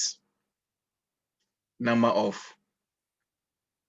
neutrons will be the difference, 16 minus 8. So that will be 8. So you have 8 here. Okay. Let's do the 18, oxygen 8. There's oxygen that's a mass of 18. So proteins, so I said proteins, protons, number of protons here ought to be, someone should try that one. So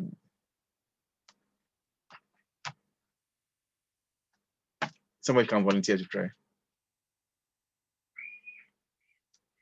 Number of protons here will be what?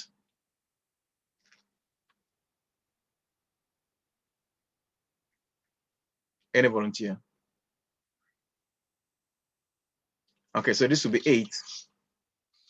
Number of electrons, that will be 8 because no charge on it.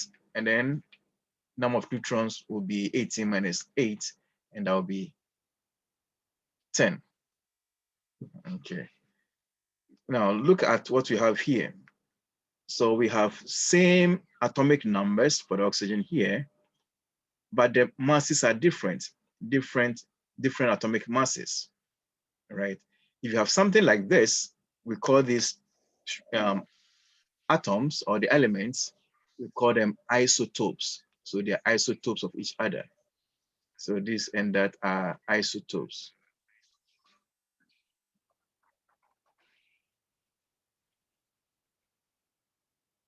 Okay. So when I say isotope, we're talking about atoms, the same atomic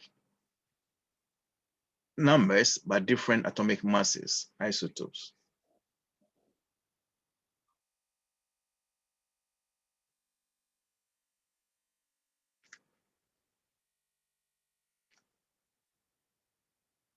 Elements, or we can say atoms, with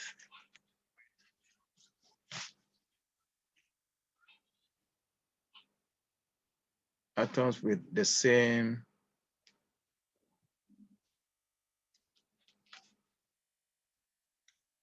atomic numbers, but different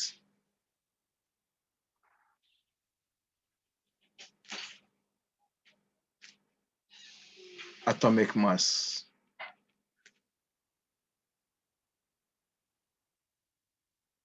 Or masses.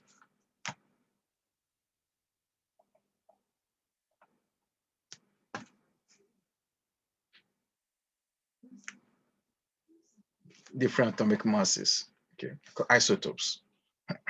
Another example would be if you have carbon, we have carbon 14 and carbon 12, atomic number of 6, and carbon 14, atomic number of 14, atomic number of 6, atomic mass of 14. These are isotopes, you know, in addition to the ones that I've given to you, oxygen 18 and oxygen 16. Okay. In other words, they differ in the number of neutrons. We can say that different number of neutrons.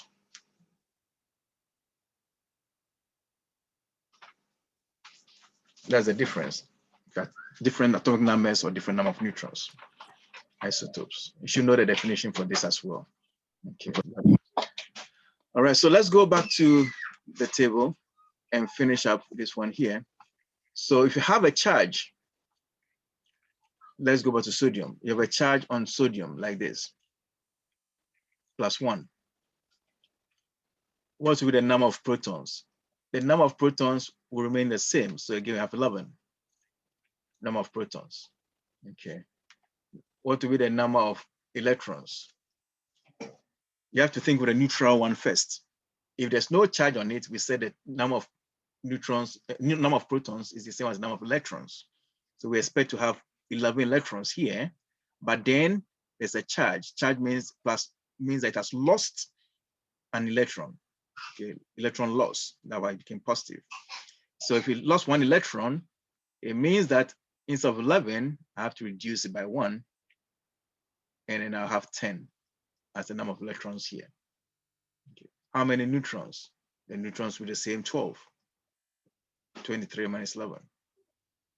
Okay. So that's how you could have questions. They give you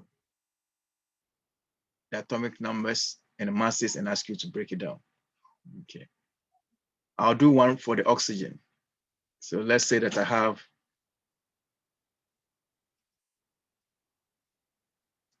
I'll change this to oxygen. Oxygen, atomic number 8, mass 16, and then 2 minus, negative. If it's 2 minus, that means it has gained 2 extra electrons, so it's now more negative. Okay. So let's fill up this. So the number of protons will be atomic, the same as atomic number, so 8. Number of electrons, if there's no charge on this, I expect to have same 8, but this has gained 2 extra electrons, 2 negatives. So I have to add 2 to the 8. So that becomes 10. So I have 10 electrons. Okay. The neutrons remain the same, 16 minus 8, which is the 8. Okay. So that's how you can use information to answer questions. Okay. Now, with this knowledge, we can move on to what we call the electronic configuration. The electronic configuration. How are the electrons arranged? Okay, that's the next thing I want to look at here. So the arrangement of the electrons.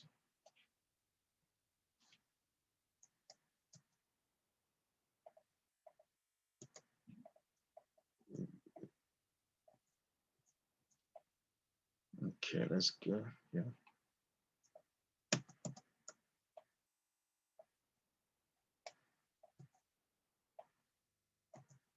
Right, so how the arrangements, that's what I call electronic configuration.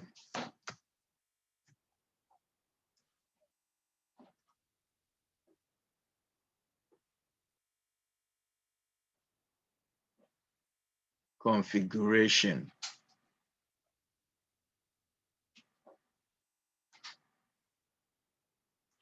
Okay. So let's take oxygen, atomic number of 8. Okay, oxygen 8. Now, in the arrangement of the electrons,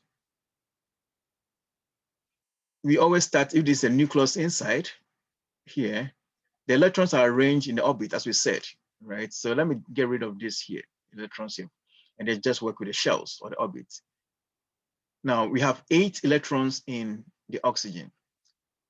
So the inner shell, the shell closer to the nucleus, always takes 2 electrons.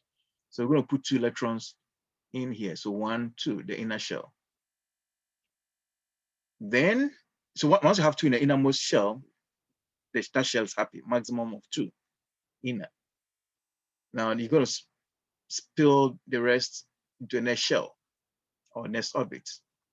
So 2 here, you have 6 more. So we have 6 electrons to go into the next shell. 1, 2, 1, 2. So in all, you have 8 electrons arranged.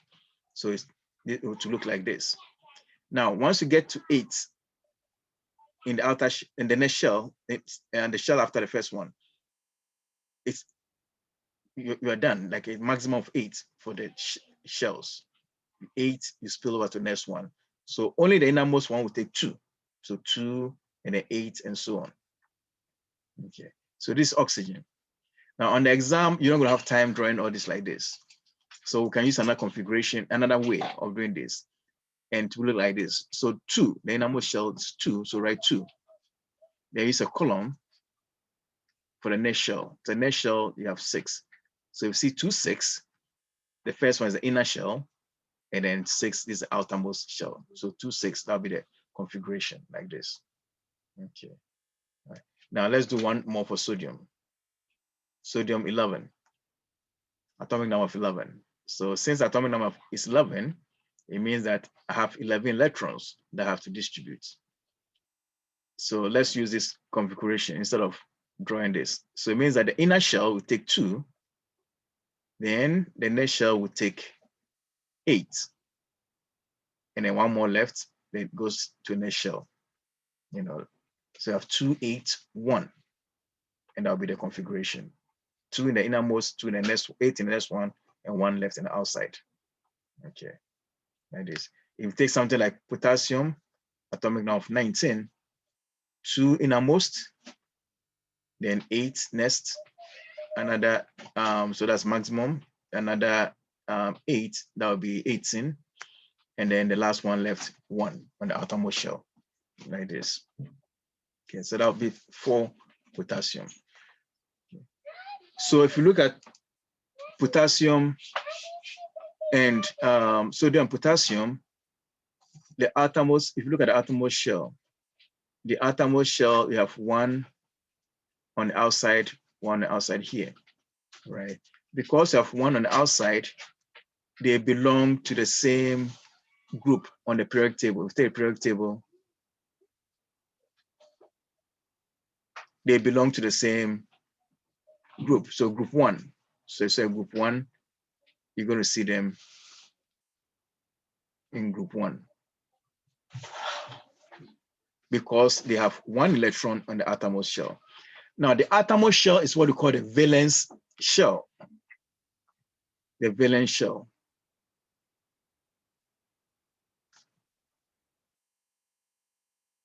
That's the outermost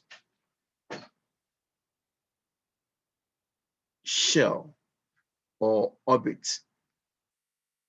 The orbit, the valence shell. Then when I say valency, valency refers to the number of electrons in the outermost shell. Number of electrons in the outermost shell. That's what we call the valency. Okay. So for sodium and potassium, the valency of sodium and potassium is 1. Okay. So sodium and potassium, the valency is 1. Because they have 1 electron on the outermost shell, like as I've shown here. Okay. So all those with valence of 1 will be placed in group 1 on the periodic table.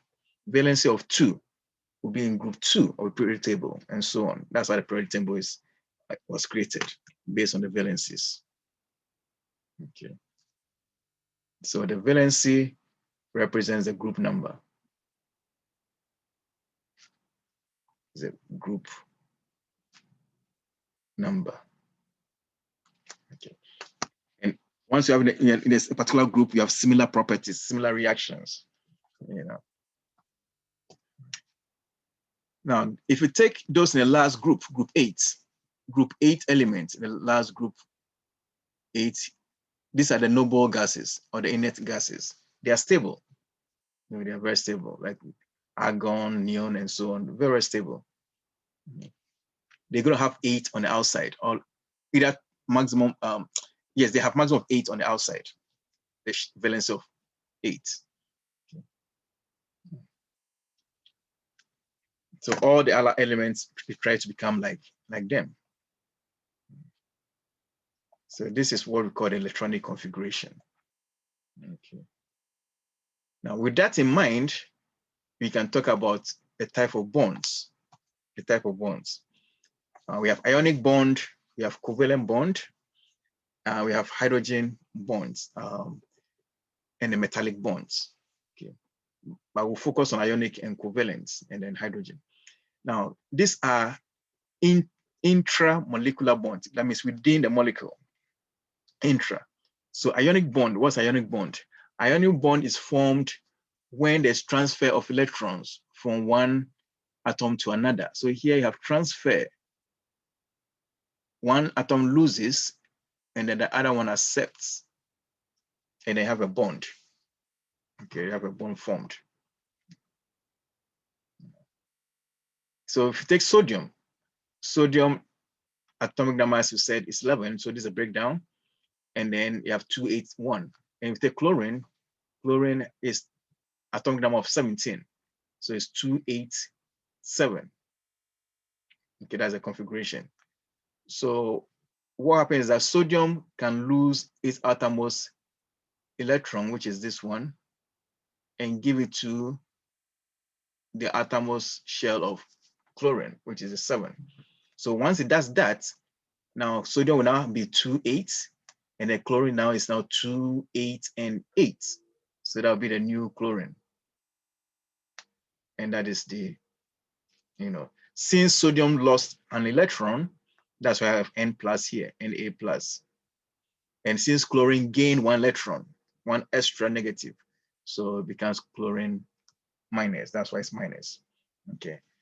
So these are ions, positive ion, negative ion. That's cation and ion. So they join together and they form the sodium chloride like this. Yeah, so that is an ionic bond, ions forming the compound. Transfer, one loses, the other one gains, ionic bond. Okay. Now, one way you can identify ionic bond in questions, they can ask which of the following is an ionic bond. Is to know where it belongs in the periodic table. Okay, so if you come down up here, that's why I have a metal and non-metal. Okay, it's formed when a metal binds to a non-metal. So you have that here.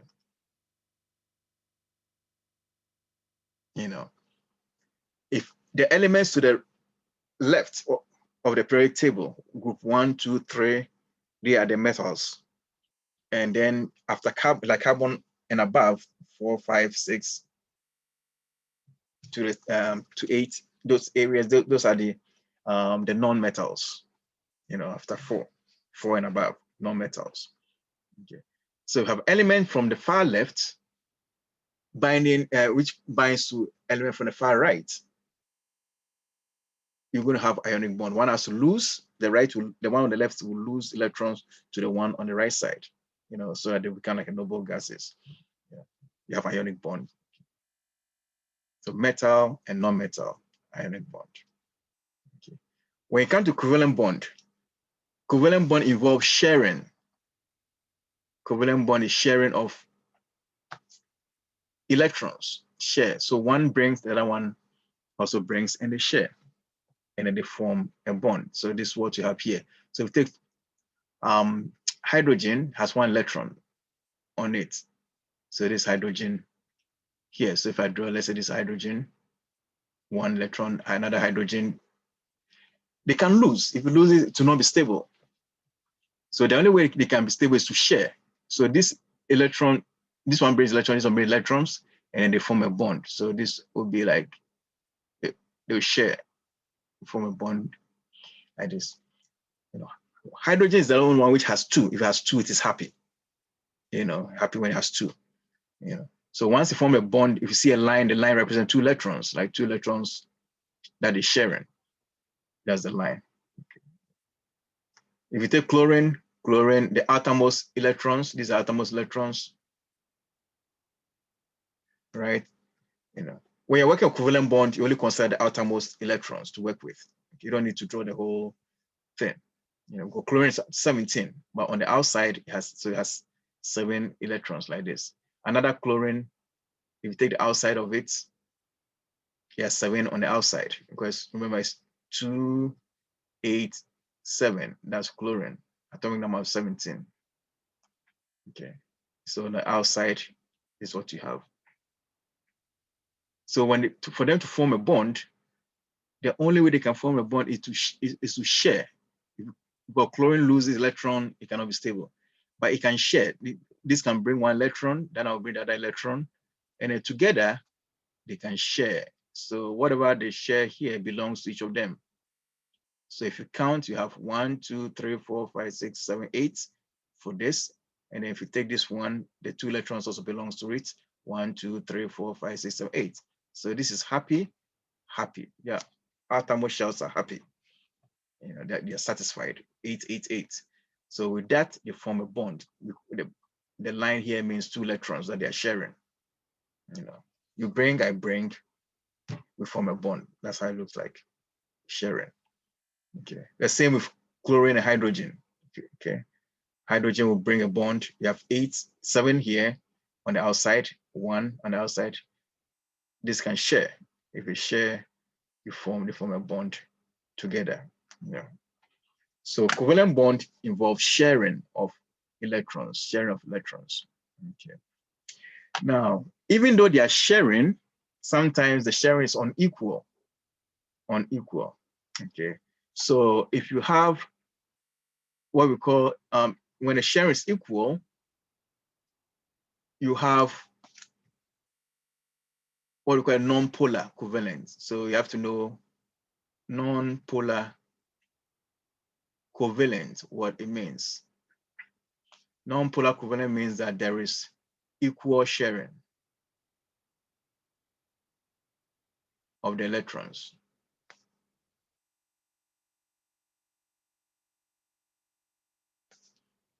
When it's polar covalent compound, you have unequal sharing of electrons, unequal sharing. Okay. Now, you should be able to identify this in questions. And how can you do that? To identify polar and non-polar covalent,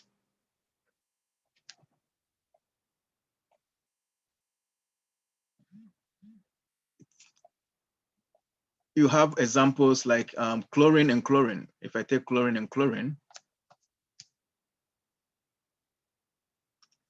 let's say chlorine, Cl2. If I say Cl2, right, this is chlorine joined to another chlorine, sharing chlorine, right? So it's a covalent bond, but because they're the same, it's like there's no cheating of each other. They share equally. So this would be an example of a non-polar covalent. If I see H2, here two gases, two non-metals like this, hydrogen, this hydrogen, another hydrogen, equal sharing. So again, this will be non-polar covalent. Okay, but let's come to something like HCl.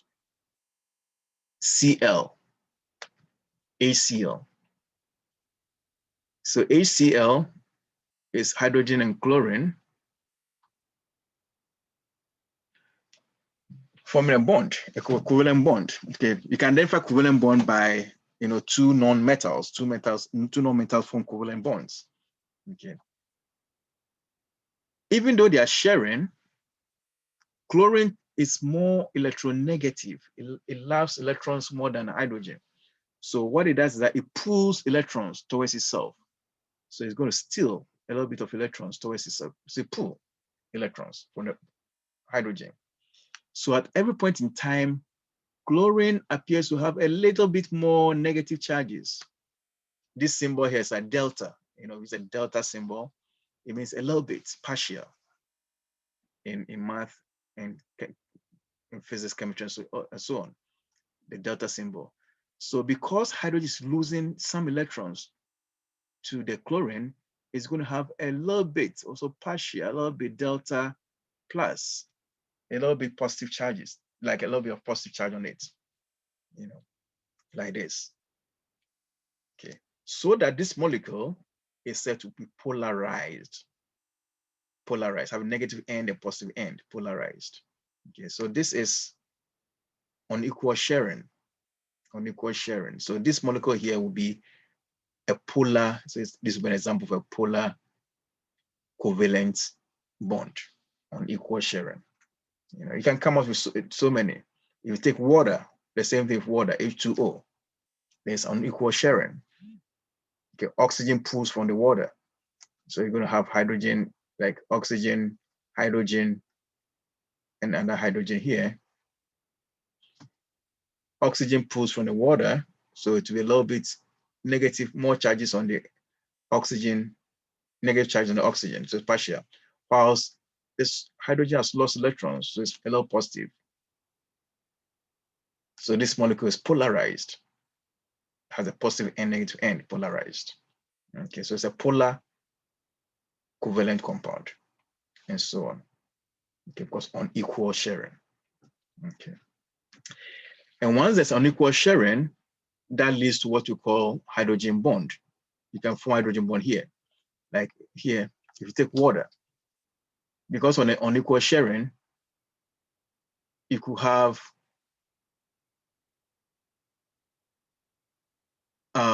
what we call the hydrogen bond occurring. Hydrogen bond occurs when you have hydrogen attached to nitrogen, oxygen, and fluorine. These three compounds, okay, can form, if you have hydrogen attached to them, then it can form hydrogen bond. So it's a special type of bond that can be formed. Yeah. So if I take the water, it looks like this. You have partial positive here, partial negative, partial positive. Another molecule of water will have the same thing. Hydrogen, hydrogen, partial positive, partial positive, partial negative. So between these two molecules, there'll be interaction between the molecules.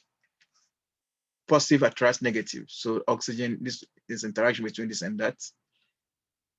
And because you have hydrogen and oxygen here, this is what will be the hydrogen bond. Hydrogen bond. Okay. And so it's a strong bond that is formed between molecules. Okay, so that's called an intermolecular bond between oxygen attached to fluorine, nitrogen, and oxygen. Okay. So that's a summary of what I have here. Okay. Another way of determining the electronegativity is what we have here, where you subtract. You know, each element is given a certain number, electronegativity number. If you subtract those numbers between, let's say, oxygen and nitrogen, if you subtract them, if the difference is less than 1.2, then we assume that the bond between the elements is covalent. If the difference is 1.8, it's larger than 1.8, then we assume that it's ionic. You know, if it's in between, then it's either polar covalent or polar, what do you call it? There's a polar covalent if it's in between. You know, but usually they'll give you the numbers to play around with if there's any question on that. Electronegativity numbers. Okay. All right, so this is a summary of what we want to do for the science today.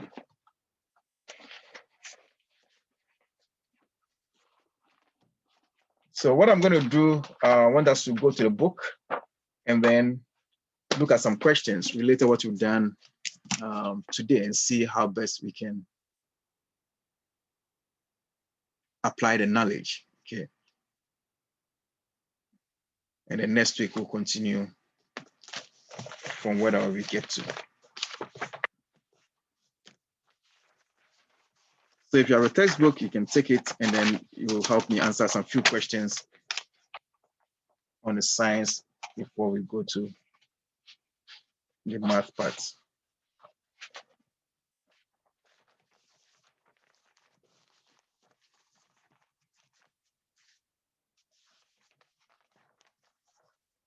Okay.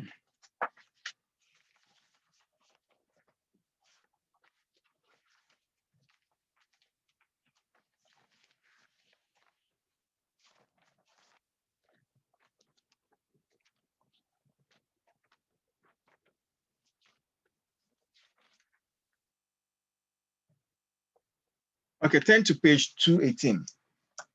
Page 218. And I'd like you to give me the answers. Let me test your knowledge. Page 218. Science 1. Science 1. Number 3. If you're there, number 3. It says,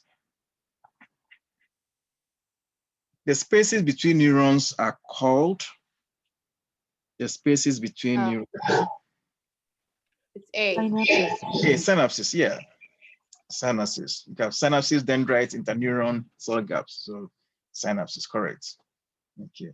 Number 4. And I say, which group of chemicals is not normally found in most living things? In most living things. Number C, silicates. Number C. Silicates, correct. You know, so we study carbohydrates, proteins, and nucleic acids. Silicates are like found in glass, all right, like sand in glass.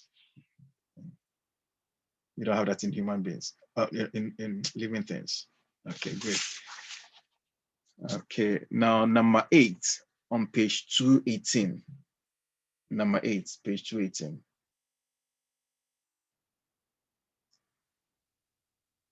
It says, Number D, which of the nucleus. following organelles is not involved in protein synthesis? A, ribosome, B, mitochondrion, C, rough endoplasmic reticulum, and D, nucleus. Not A. D, Nucleus?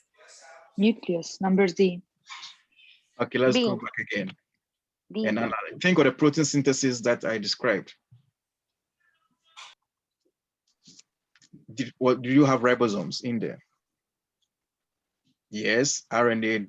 We had the tRNA, mRNA, rRNA. Okay.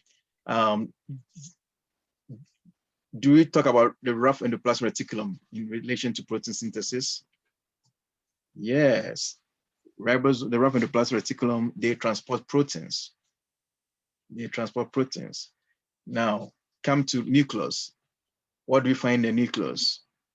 DNA. Did we mention DNA in protein synthesis? Yes, the DNA is a blueprint, has a code.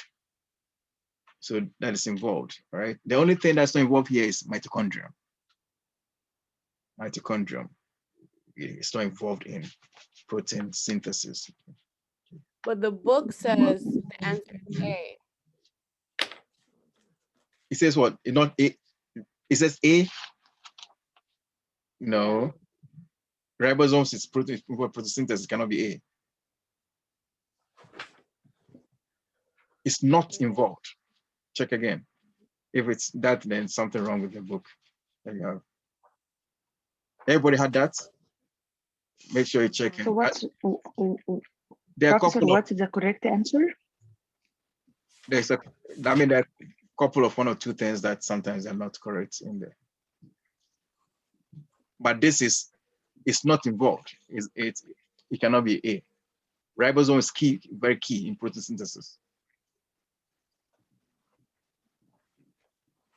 Key in protein synthesis. Did anybody have that problem in your book? Check. I'm not sure which one is that one. Did someone have the same problem?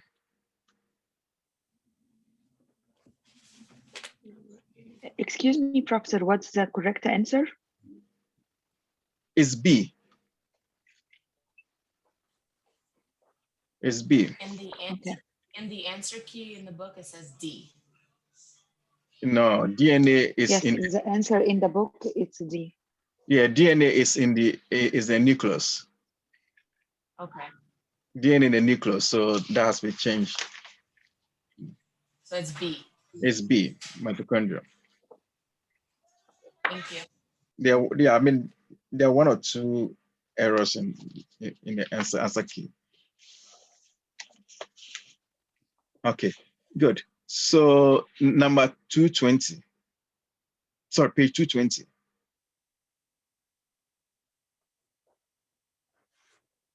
Number 12. It says to be absorbed by cells, proteins must be changed to, and then you have A, amino acid, B, sucrose, C, fatty acids, and D, glycerol. Amino acids? Yeah, amino acids. Yeah, amino acids.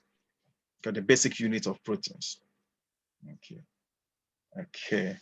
Let's go to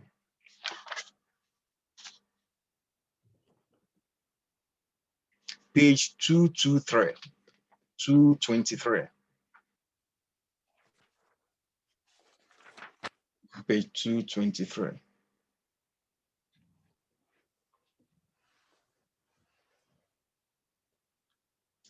Number 27 and 28. 27. Which of these foods is a good source of protein? Good source of protein. A, nuts. B, cooked oatmeal. C, honey. And then D, raisins. A. A, correct. Right. So some of the things you can use your general knowledge, to answer questions. Protein, nuts. So other ones are all carbohydrates. Okay. All right. 28. When oxygen goes from air in the lungs into the blood, it does so by A, catalysis, B, diffusion, C, active transport, and D, osmosis. B. Active transport. Number C. Oxygen from air to lungs.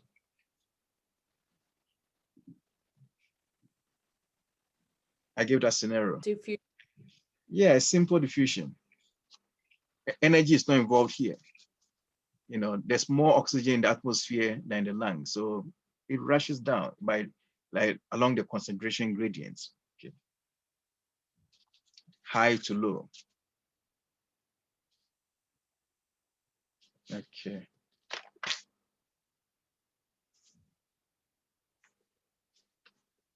Page 225. Page 225. Which of these, number 39. Number 39. It says, which of these nitrogen bases may be found in RNA, but not in DNA? A, uracil. Number A, uracil. C, thymine, and D, guanine. Yeah, so number A, uracil. Yeah, uracil. So uracil is the one. Okay, uracil. All right, page 226. 226, number 45.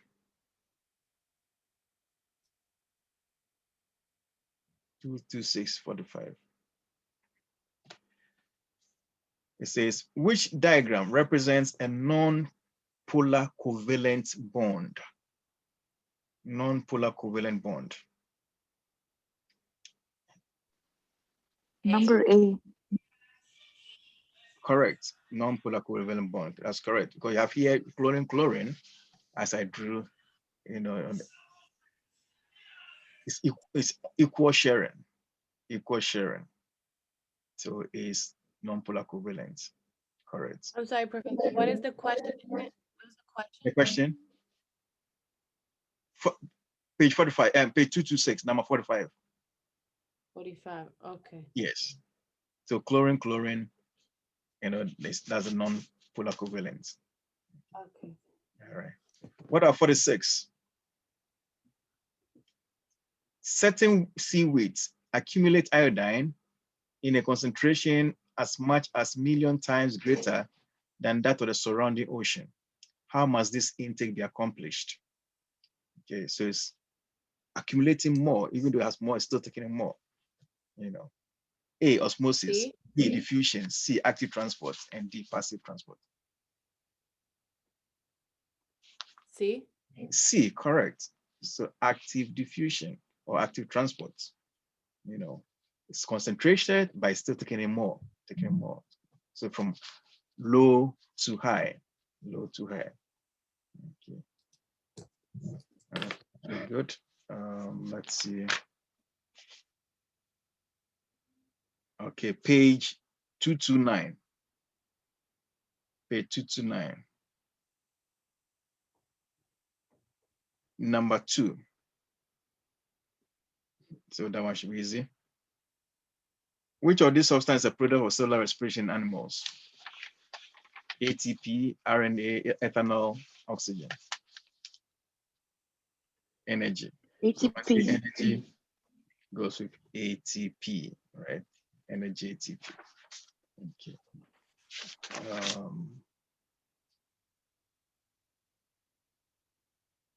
Okay. Now go to page 232. Page 232. I didn't mention this, but we should to do it now.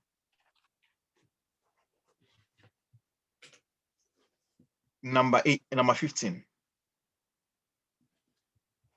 Number 15. So compounds with different molecular structures by the same formula. Compounds, different molecular structures by the same formula are called A, isomers, B, isobars, C, isotopes, and D, isotherms. Make a good guess here. A. Yeah, they're called isomers. Isomers, correct, isomers. Okay. So when you say isomers, this is what isomers mean. I'll give you an example here. In basically, this occurs mainly in organic chemistry. Okay.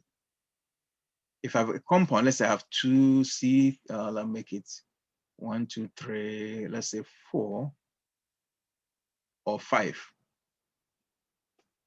times 2, that's 10 plus 2, that's 12. If I have a compound like this, right, I can write a structure that looks like this. Join the carbons and then put the hydrogens around it. 12 hydrogens. It's going to look like this. 12 hydrogens distributed around the carbon. This is how the structure looks like. Okay, straight structure. Now the same atomic number, I can draw another structure. Based on this, I can branch it. I can put carbon here, carbon there. I can put another carbon here, another carbon there. And still I can distribute 12 hydrogens. If you count, you can see I have 12 hydrogens around this.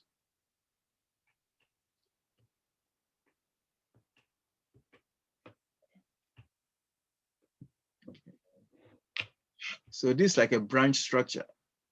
12 hydrogens still around the carbons, branching off. 2 different structures by the same formula. Okay, so these are isomers of each other. Iso means same. It's the same structures, isomers. Okay. Now, isotherms means same temperature. You know, if you have like a regime the same temperatures, isotherm. Isobars, isobar for pressure, same pressures. Okay. Okay. Let's see.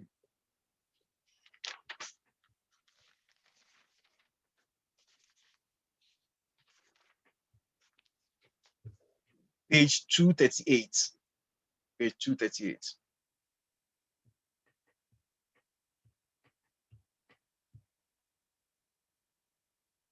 It says, which laboratory reagents turns starch blue-black? Yeah, phenolphthalein A, B, Benedict solution, C, nitric acid, and D, Lugo solution. Which one turns acid blue-black? D. D, Number correct. D. Yeah, Lugo D. solution. Right. So iodine solution, iodine with alcohol in it. Okay. Okay, number 40. What types of body cells are most directly involved when a person walks uphill? And then A, smooth muscle cells, subcutaneous cells, striated muscles, and D, epithelial cells. C. Say that again. Which one do you choose? Number C. C, yes, striated muscles. Yeah, the person is walking up a hill. So it's the skeletal muscle or striated muscle. So C. Okay, page 239. 239. We'll take like 5 minutes break after this one. 41. So when red food coloring is added to a beaker of water, the coloring slowly spreads until the water is all color pink. This is best explained by the process of A, peristalsis, B, Diffusion. and osmosis. Okay, diffusion, correct. B. Yeah, B, you're right. Okay, good job. Number 45, same page. When looking through a microscope, a student observes centrosomes in a group of cells. The cells are most likely from A, root of bean plants, B, leaf of a moss, C, skin of a mouse, and D, stem of a fern. C. Skin of a mouse. Yeah, skin of a mouse, because centrosomes are only found in animal cells. Okay, that's a key here. Only animal cells. So next time they can change it and give you something and put maybe starch or cell plate in there. And if they put cell plate, then you choose something that has to do with plants.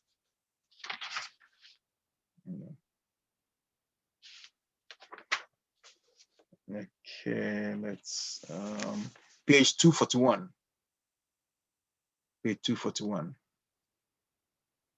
Number 54.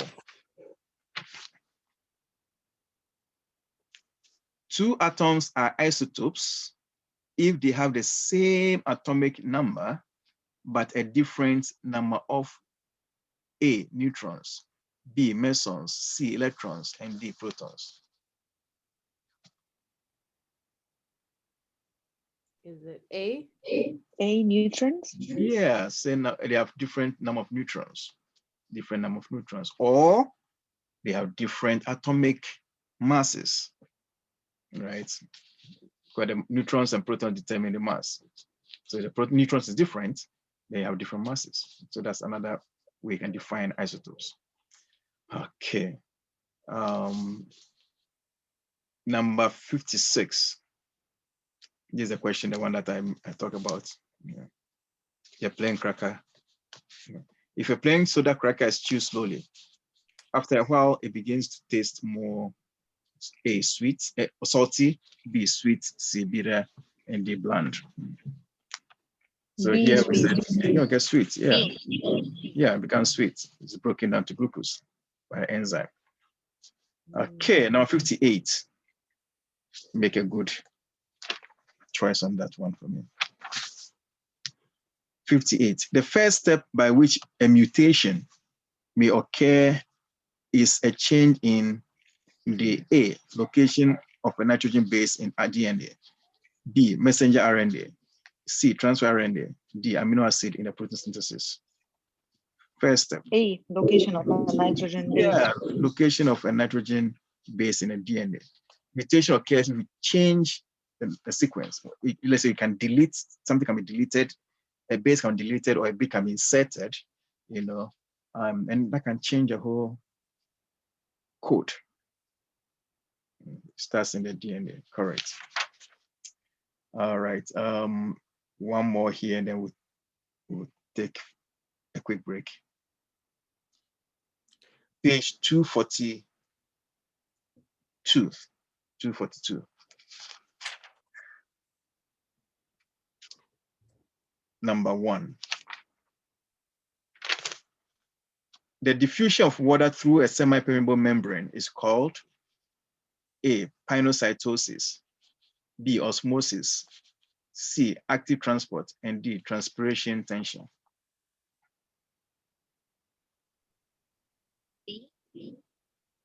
Osmosis. B. Correct, osmosis.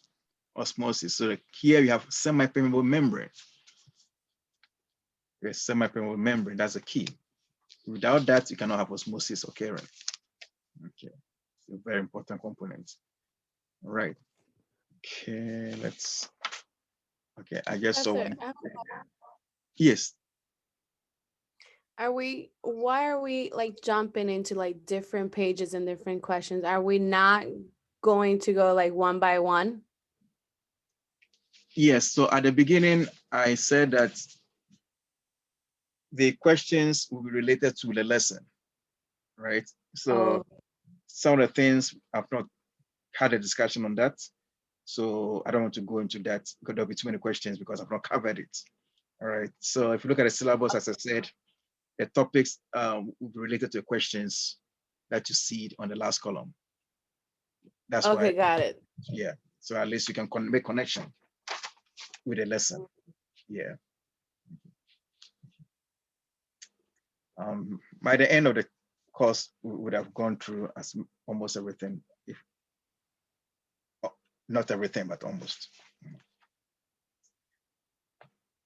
Okay. Okay, number 16, 244, number 16. Which of the following would be classified as an example of connective tissue? A, striatal muscle, B, epidermis, C, nerve, and D, tendon. A. Striated muscle. Connective tissue. I think B, epidermis. Try again. Connective tissue. Tendon. Tendon. It's tendon, right? So if you look at the notes, I read like a bone, tendon, ligaments, adipose tissue, or connective tissue proper. Okay, those are all what do you call it? Connective tissues. And blood. Blood, also connective tissue. Okay, so note those examples in the notes. Okay, look at number 17, the diagram. One of the examples for a diagram. The following diagram shows the endoplasmic reticulum of the cell as seen under the electron microscope. The structures labeled Z are the sites of protein synthesis. Z represents, A, mitochondria, B, ribosomes, C, chromosomes, and D, centrosomes. B. Ribosomes. Yeah, they represent ribosomes. All right. So when I was drawing the diagram, the dots on the rough endoplasmic reticulum, these are ribosomes. Okay. They just capture that small part for you to identify. Okay, number 18, you should know that one. Now, the entry and exit of materials in the animal cell are regulated by which of these cell organelles? You have A, nucleolus, B, cell wall, C, endoplasmic reticulum, and D, plasma membrane. C. Endoplasmic reticulum. Entry and exits. The keyword entry and exit. Things living Cell wall. the cell. All right, so it's a catch here. We're talking about animal cell.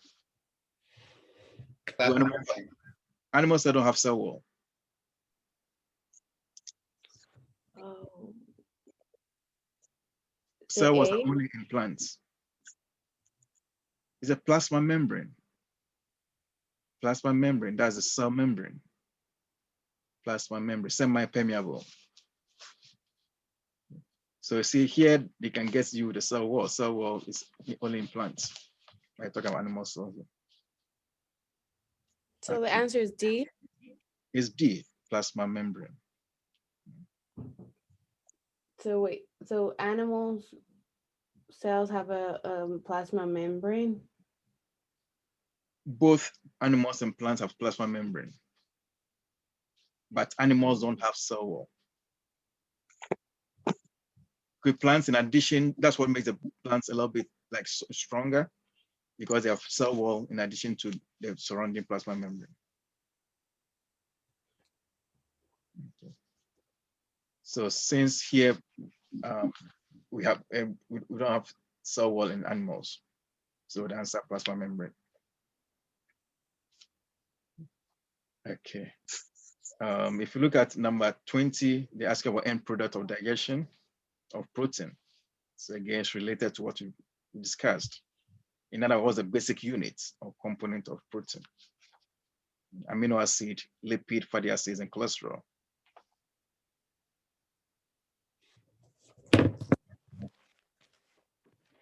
So what's with the end product? T fatty acids.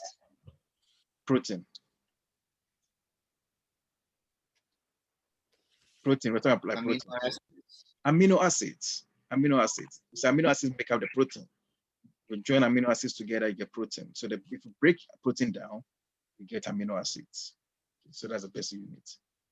Okay. All right, so let's do the last one here, and then we'll take like 5 minutes break and continue. Number 23. Look at 23. The code of a gene is delivered to the protein producing region of a cell by A, mRNA, B, tRNA, C, DNA, and then D, ATP. The code of a gene is delivered to the protein. Code. tRNA, number B. TR. The code. Which one has a code? DNA, see? Okay, the DNA has a code, but now we're talking about the protein producing region. So you talk about ribosome, the protein producing region. So which one has a code? Think of the protein synthesis diagram. That's the M. mRNA. mRNA has a message, messenger RNA. So mRNA has a code that it delivers to the rRNA. That's a protein region, producing region. So mRNA. Okay. All right. So I believe at least you've seen, I'll give you an idea of how the questions go. You know, like today's lesson and the questions that are related to. So when you go back, you can, you know, look at the questions and the notes and figure, you know, which way to answer a question like this. Play around a little bit with this, like that. So let's take like 5 minutes break, and then we'll come back and do the math. I'll continue the science, whatever I got to. I'll move it to next week. So next week, we'll look at the ear and the eye. We'll do that, and then we'll look at acid and bases. We'll move it to, I'll talk about that first, and then we'll go into the topic, the other topics. So it's 12:14. Let's give ourselves 5 minutes. So 12:20. Let's come back, and then we'll tackle the math a little bit for today. So 12:20.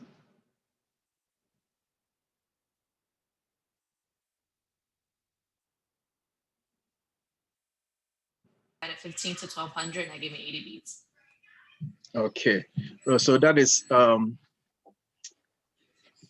one of the ways you can do this, right? That's good. Yeah. Did anybody use any other way?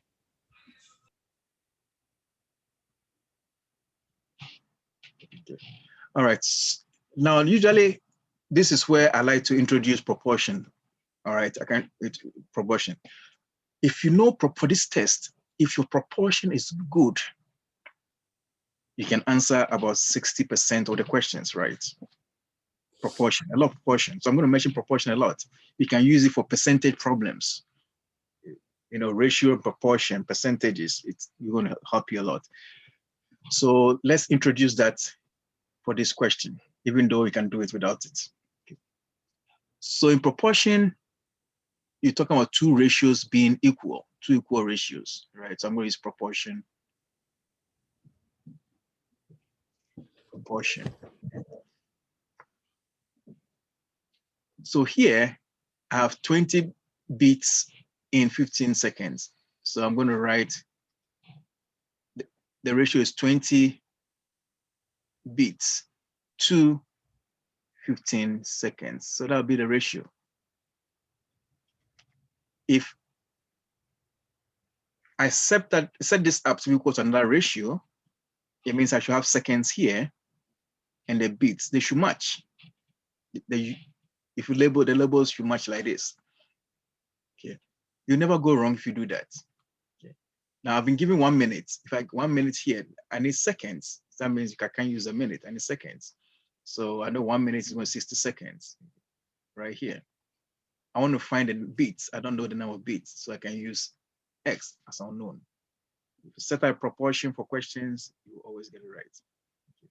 So once you have a proportion, you can solve the proportion using the cross product or the cross multiplication to this times that, okay, cross product. So we'll have 15 times X, which is a 15X, is equal to the 20 times this 60. Okay. Cross multiplication. Now, then I can divide the left side by 15, do the same thing, right side by 15. So this will cross out, I can have X by itself. Okay. And then you simplify. Okay. On the test, the numbers that they give to you, you should be able to simplify them easily. You know, even without a calculator, you can simplify them easily. If you have a calculator to use, then you can multiply them out, numerator out, and divide by the denominator. If you don't have calculator, sometimes it's quick crossing out. So I do a lot of crossing out of things. It sometimes helps you work faster. So I can cross out 15, so itself is 1. I know 15 can go here 4 times. I have 20 times 4 left, and then that will be my 80. So it's 80 bits. Okay. So that is a proportion approach, a proportional approach. You set up the ratio equal to each other, and then do the cross product. Okay. But for this question, you can work without it. You know, you can just, you know, there are 4 15s in the 60. You know, each one is like 20 bits. So 4 times that. Okay. But try and get used to proportion for other questions that will come up. You know, I'll be using that a lot. Okay. For number 3, I believe you all have the one too. If it's something that you know already, we can move a little fast on it.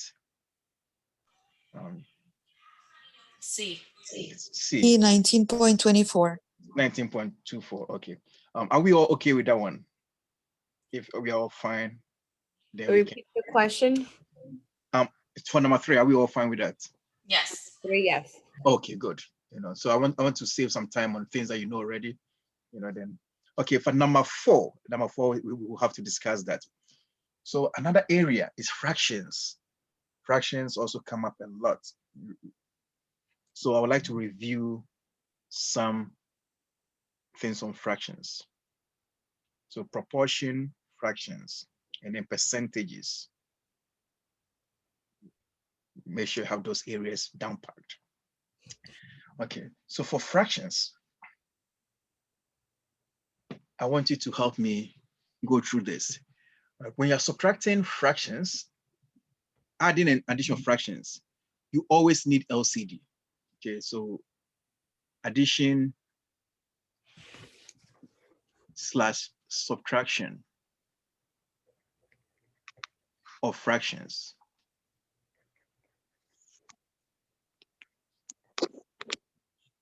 First thing, look for your LCD, the least common denominator. Okay. And once you have that, then you can write each fraction as an equivalent fraction with the denominator, right? So LCD needed here. Okay. So let's go back to this question. What will be my LCD for the 12 and 3? 12. 12, correct. So 12. LCD for this question is 12. Okay. So let's write each of them with the LCD of 12. So I write 6. I have 12 here. minus 2. I want to write this also LCD of 12. Okay, LCD of 12. So I have to ask myself, what happened to this 12 to get this 12 here? This is. I have a question. I'm sorry. Yes, go ahead. Why? What is the meaning of the least common denominator? Why do we choose 12? Okay, good question. So you see the word is what? Least common denominator, correct? Right? Least common. So if I look at 3, what are the after that, what are the multiples of 3, right? And the multiples of 12. And what do they have in, what's the smallest number, the smallest multiple that they have in common, right? The word comes from least common multiple. Least common multiple. But because it's denominator, that's why we say least common denominator. I mean, so let's say I say, you can set a multiplication table to yourself. So 3 times 1 is 3. 3 times 2 is 6. Times 3 is 9. Times what do you call, times 4 is 12, right? And then let me add one more, times 5 is 15. Let me stop here. Then what are 12? 12 times 1 is 12. 12 times 2 is 24. All right, let me pause here. What is the smallest multiple that they have in common? The smallest multiple, 12 and 12. That's the first one that they have in common, or the smallest. Okay, so this is the common multiple, the least common multiple. Okay, called the least common. Got it. Multiple, that's where it comes from, multiple.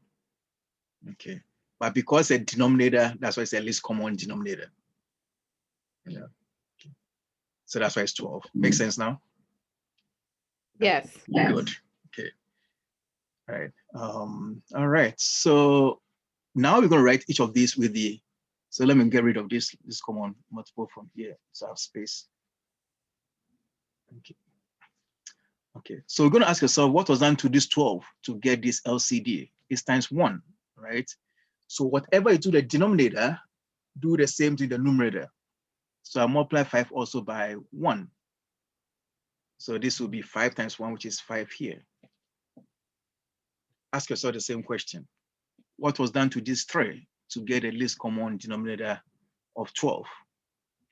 This 3 is times 4 to get 12. So whatever I do the denominator, do the same to the numerator. So it's times 4. So I have 2 times 4. So this will be 8. So I've written each with the LCD.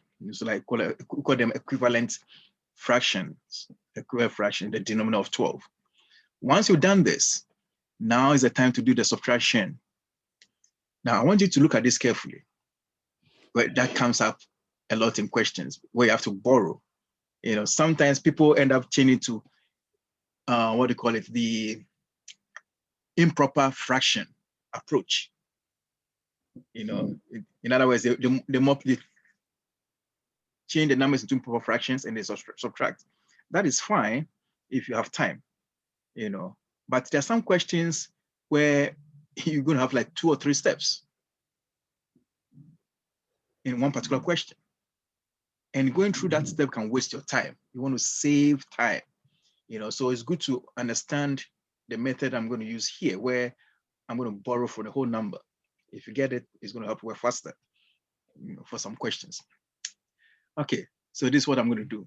Now, if I have to subtract 5 minus 8, right? 5 minus 8, the numerator is.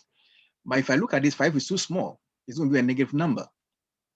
But I don't want a negative number in this question because I can borrow. There's a whole number that I can borrow from. So no negatives here. So I'm going to borrow 1 from the 6. If I borrow 1 from the 6 here, I'll be left with how many? 5 whole numbers, right? But the one that I borrow from the 6, I want you to watch this carefully, is always in terms of the denominator. We're dealing with fractions, so I deal with parts, right? If I have 12 parts, the whole thing, you're doing 12 parts now. That's what the fraction denominator means. And so the whole thing is 12 parts. If I take the whole of these 12 parts, it's 12 out of 12, right? If we break it down into 12 different parts. And that's the same as one whole, correct? The same as one whole. So the one that I borrowed from this 6 is in terms of 12 over 12. I took the whole of the 12 parts out of the 12. So I added 12 parts to the 5 parts. These 5 out of 12 parts. So now I'm going to have 17 parts out of 12. Minus 2, 8 over 12. Does anybody have a question on what I did? Because it's going to come up and come up again. Borrowing. Did you get 17? Yes, how to go to 17.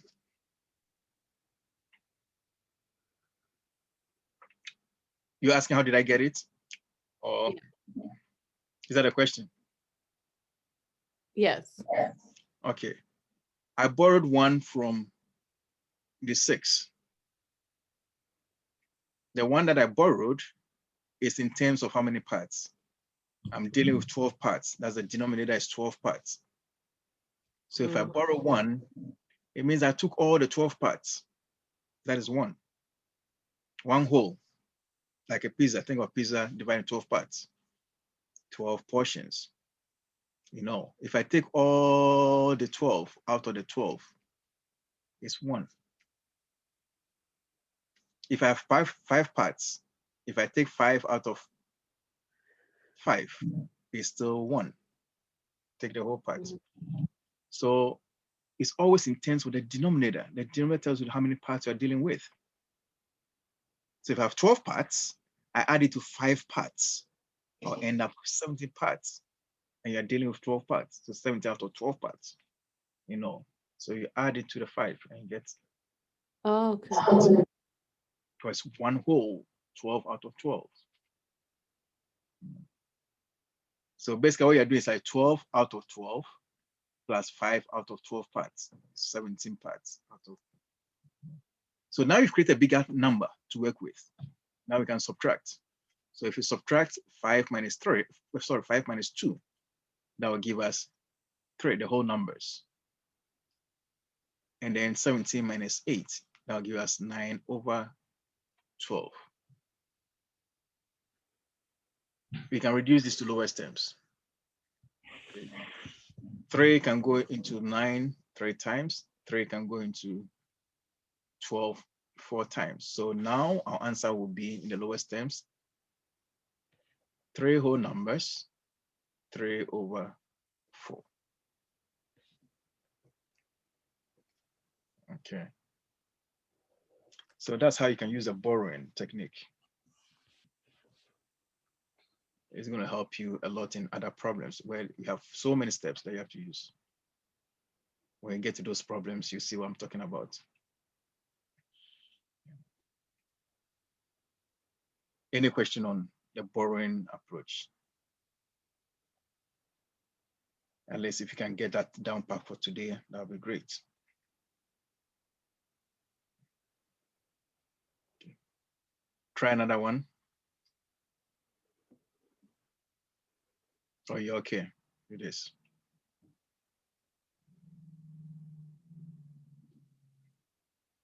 Does anybody have any question on that? Or you want me to try another question on this?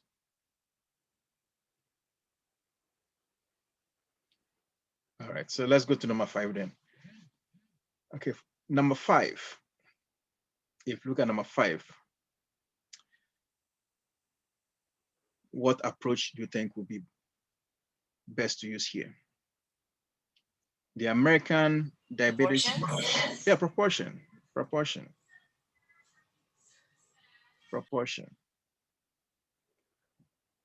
Okay, so take like 1 minute to try it and give me the answer. So have 1 in 20 people. So 1 diabetic. The number is D? D, okay, correct. So you have 1 diabetic in 20 people. Every 20 people, you take 1 diabetic. Okay, now they said in a city of 120 people. So the people here and diabetic here. They give you the number of people, 120, so that'll go here, 20,000. You want to find how many are diabetes, have diabetes. You don't know, so X. So this is the proportion. Okay. So 1/20 is equal to X over 120,000.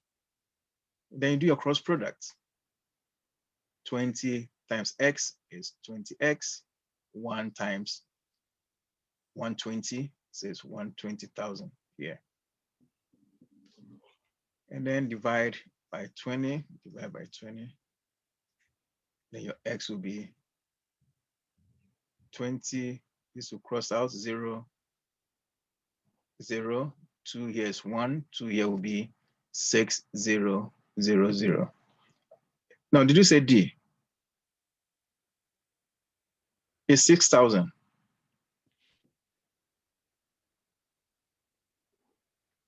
So it should be B. Yeah. Yeah, so you have 6,000 people. 6,000.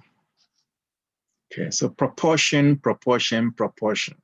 When you're taking the test and you forget something, remember me, proportion, proportion. Let us take proportion. Most problems. Okay, number 6. Number 6 should be a little straightforward for us. 0.15. We want to change this to a fraction. So somebody should help us. I had it wrong. I thought it was C. Okay, so what do you do? Let's go through again and see. So what should we do here?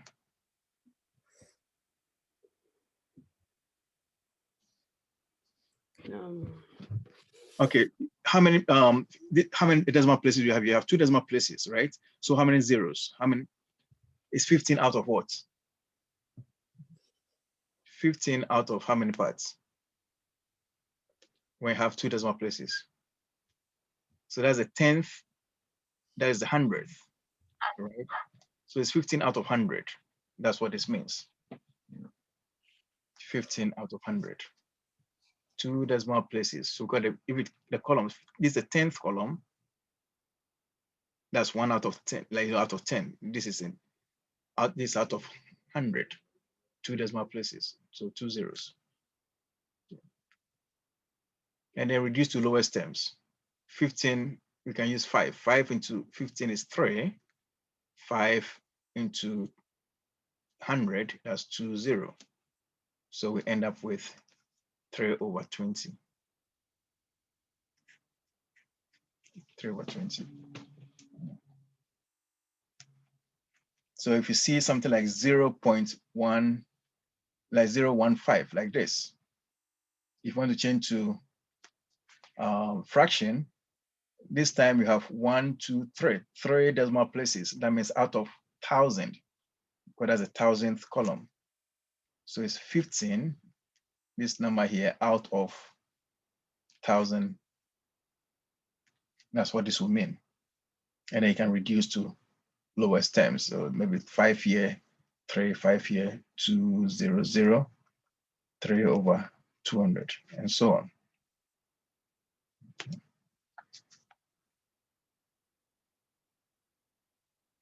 Okay. All right, so look at number 7. Number 7, this is the type of question where I'll ask you to work backwards, back solving. Use a back solving approach to answer this question. Good. Because this system of equations, there are 3 ways of, more than 3 ways, but the common ways are elimination method, substitution method, and then you have the graphing method.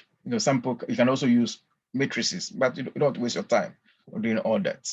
Okay, so the answer has already been provided to you. So quickly substitute the answers into the question and then find out which one makes it true. Okay, so this is the way I'll ask you to approach it quickly. 4x plus 3y is equal to 14. And then here you have 6x minus 5y is equal to 40. Okay, so take the first given values. X is 10, y is 14. Substitute into the first one and see if it works out. So 10 and 14. All right, if I put 10 here, 4 times 10 plus 3 times 4. It's a big number already, so I'm not going to waste my time. Look at 4 times this is 40 and plus 12. That's a big number. So why should I waste my time? So out, eliminate that. Then what about 8 and 26? It's also going to be a big number. 4 times 8 to plus 3 times 26. Big number, big number.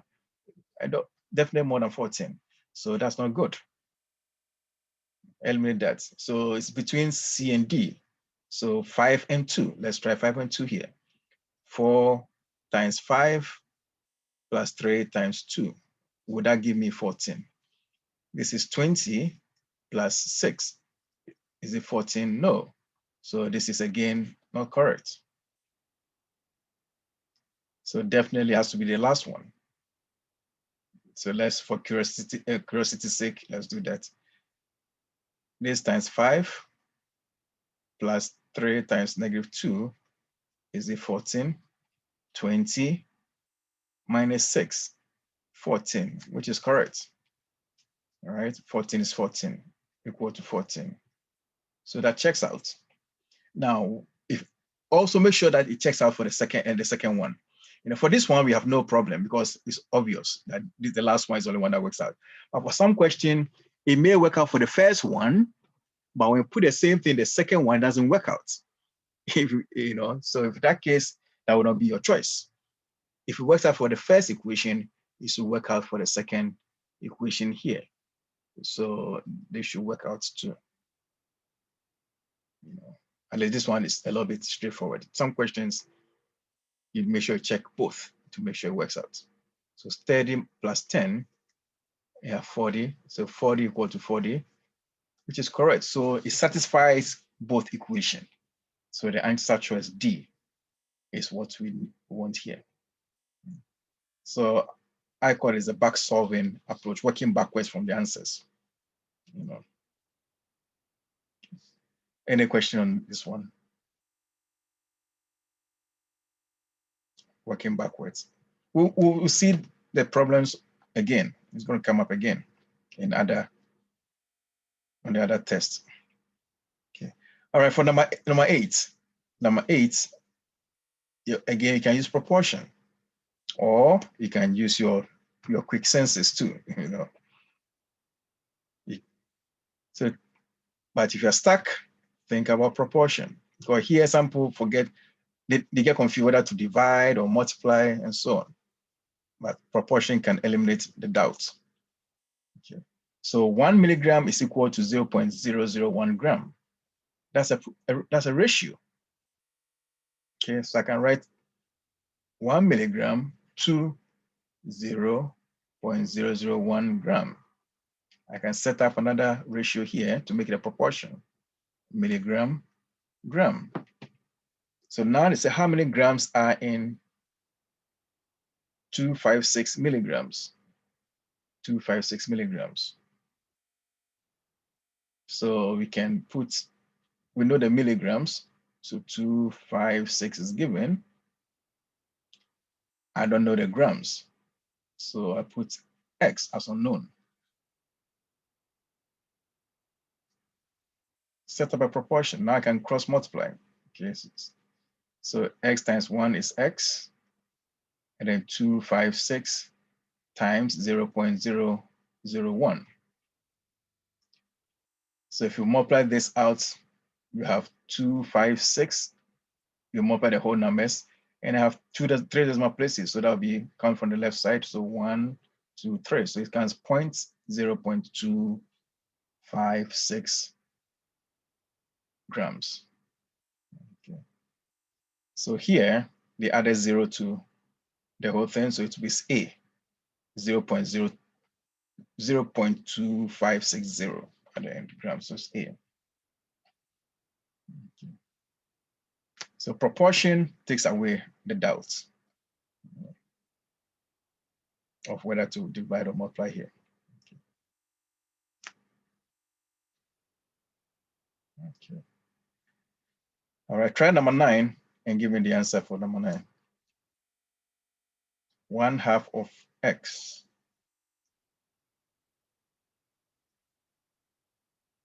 is equal to 64. And then 1/8 of x is equal to, that's a question.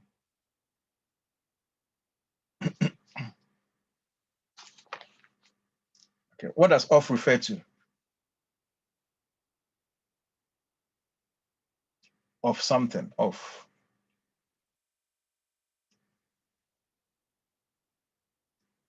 Is it division? Off represents multiplication.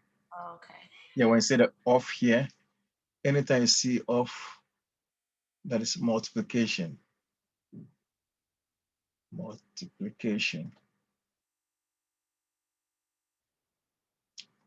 10% of something, this of that, that of that. Yeah. Half of this, and so on. Okay, so here you can change this to algebra, right? Work in algebra format. So you can write this as 1/2 times x, which is 1/2 x, is equal to 64. Write it this way, like algebra approach. Now, so it means 1/2 of a certain number is 64. So what is the number? In other words, I can, if you're solving fractions like this, you can get rid of the fraction. So multiply the left side by the reciprocal of the number in front of the x, the coefficient of x. So I can multiply this by 2/1 so that I can get x by itself. Whatever I do on the left side, do the same to the right side. So I multiply this also by 2/1, which is just 2, right? So if this will cross out, so I have just x here to be equal to 64 times 2. And 64 times 2, that would be 128. So your x is 128. Okay. So now the question says, this is where you have to be careful. Don't stop at where, if you just stop here, the answer is there, but that's not the answer. Here, it's we want 1/8 of that x. So you have to go back again and do 1/8 times your 128. Okay, you multiply these two. Okay. You don't want to make any mistake. I can put this over 1. So I have 1/8 times 128/1, which is the same as 128/8, reduced to lowest terms. You know, as I said, most of the time, what the numbers I give to you, you can divide them easily. So definitely 8 should go into this. So 8 into 12, so that's 1 time, 4 left, so I have 48, 48, so that'll be 16. So I have 16. So you have the answer to be B. Okay. Do you have any question on number 9? So change to algebra and then you take it off from there. Okay. Okay. All right, look at number 10. Number 10.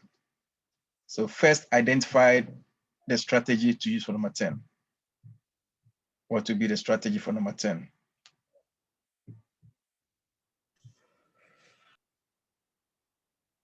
Proportion? Yeah, you can use proportion here too. Proportion can be used. Proportion.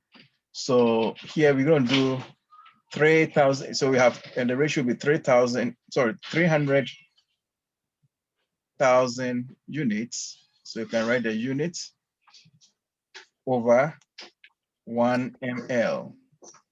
Set up the same ratio on this side. So we have units and then ml here. Okay. What are we looking for? We're looking for the milliliters. We don't know. So this will be X. The units given is 60,000. So that goes here. Then the rest will be the cross product. So we can do the cross product here. So X times 300,000, 300,000 X is equal to 60,000, and divide by 300,000. So this will cross out. I have X should be equal to, I can cross out a lot of zeros here. 4 zeros here can take care of 4 zeros here. So I have 6/30 left. So 6/30, 6 here is 1, 6 into 30 will be 5. So the answer is 1/5.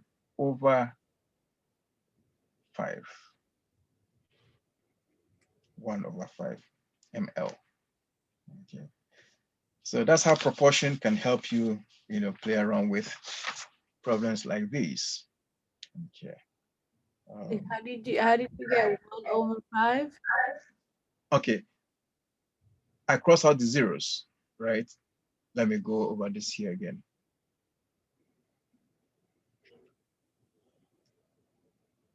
So I 600030000. Okay, so I cross out zeros. So this zero take out this zero. This zero took out this zero. This zero cross this zero out, and then zero cross this zero out. So what do I have so far left? What I have so far is I have 6/30 left. Okay. And then I divided 6 into itself, which is 1, divide 6 into 30, that is 5. So that's 1/5. You got it? Yeah, thank you. Okay, good. All right, so I think we'll pause here. Next week, we'll speed up a little bit next week. Today with the introduction and everything, it took a little time. But we'll catch up next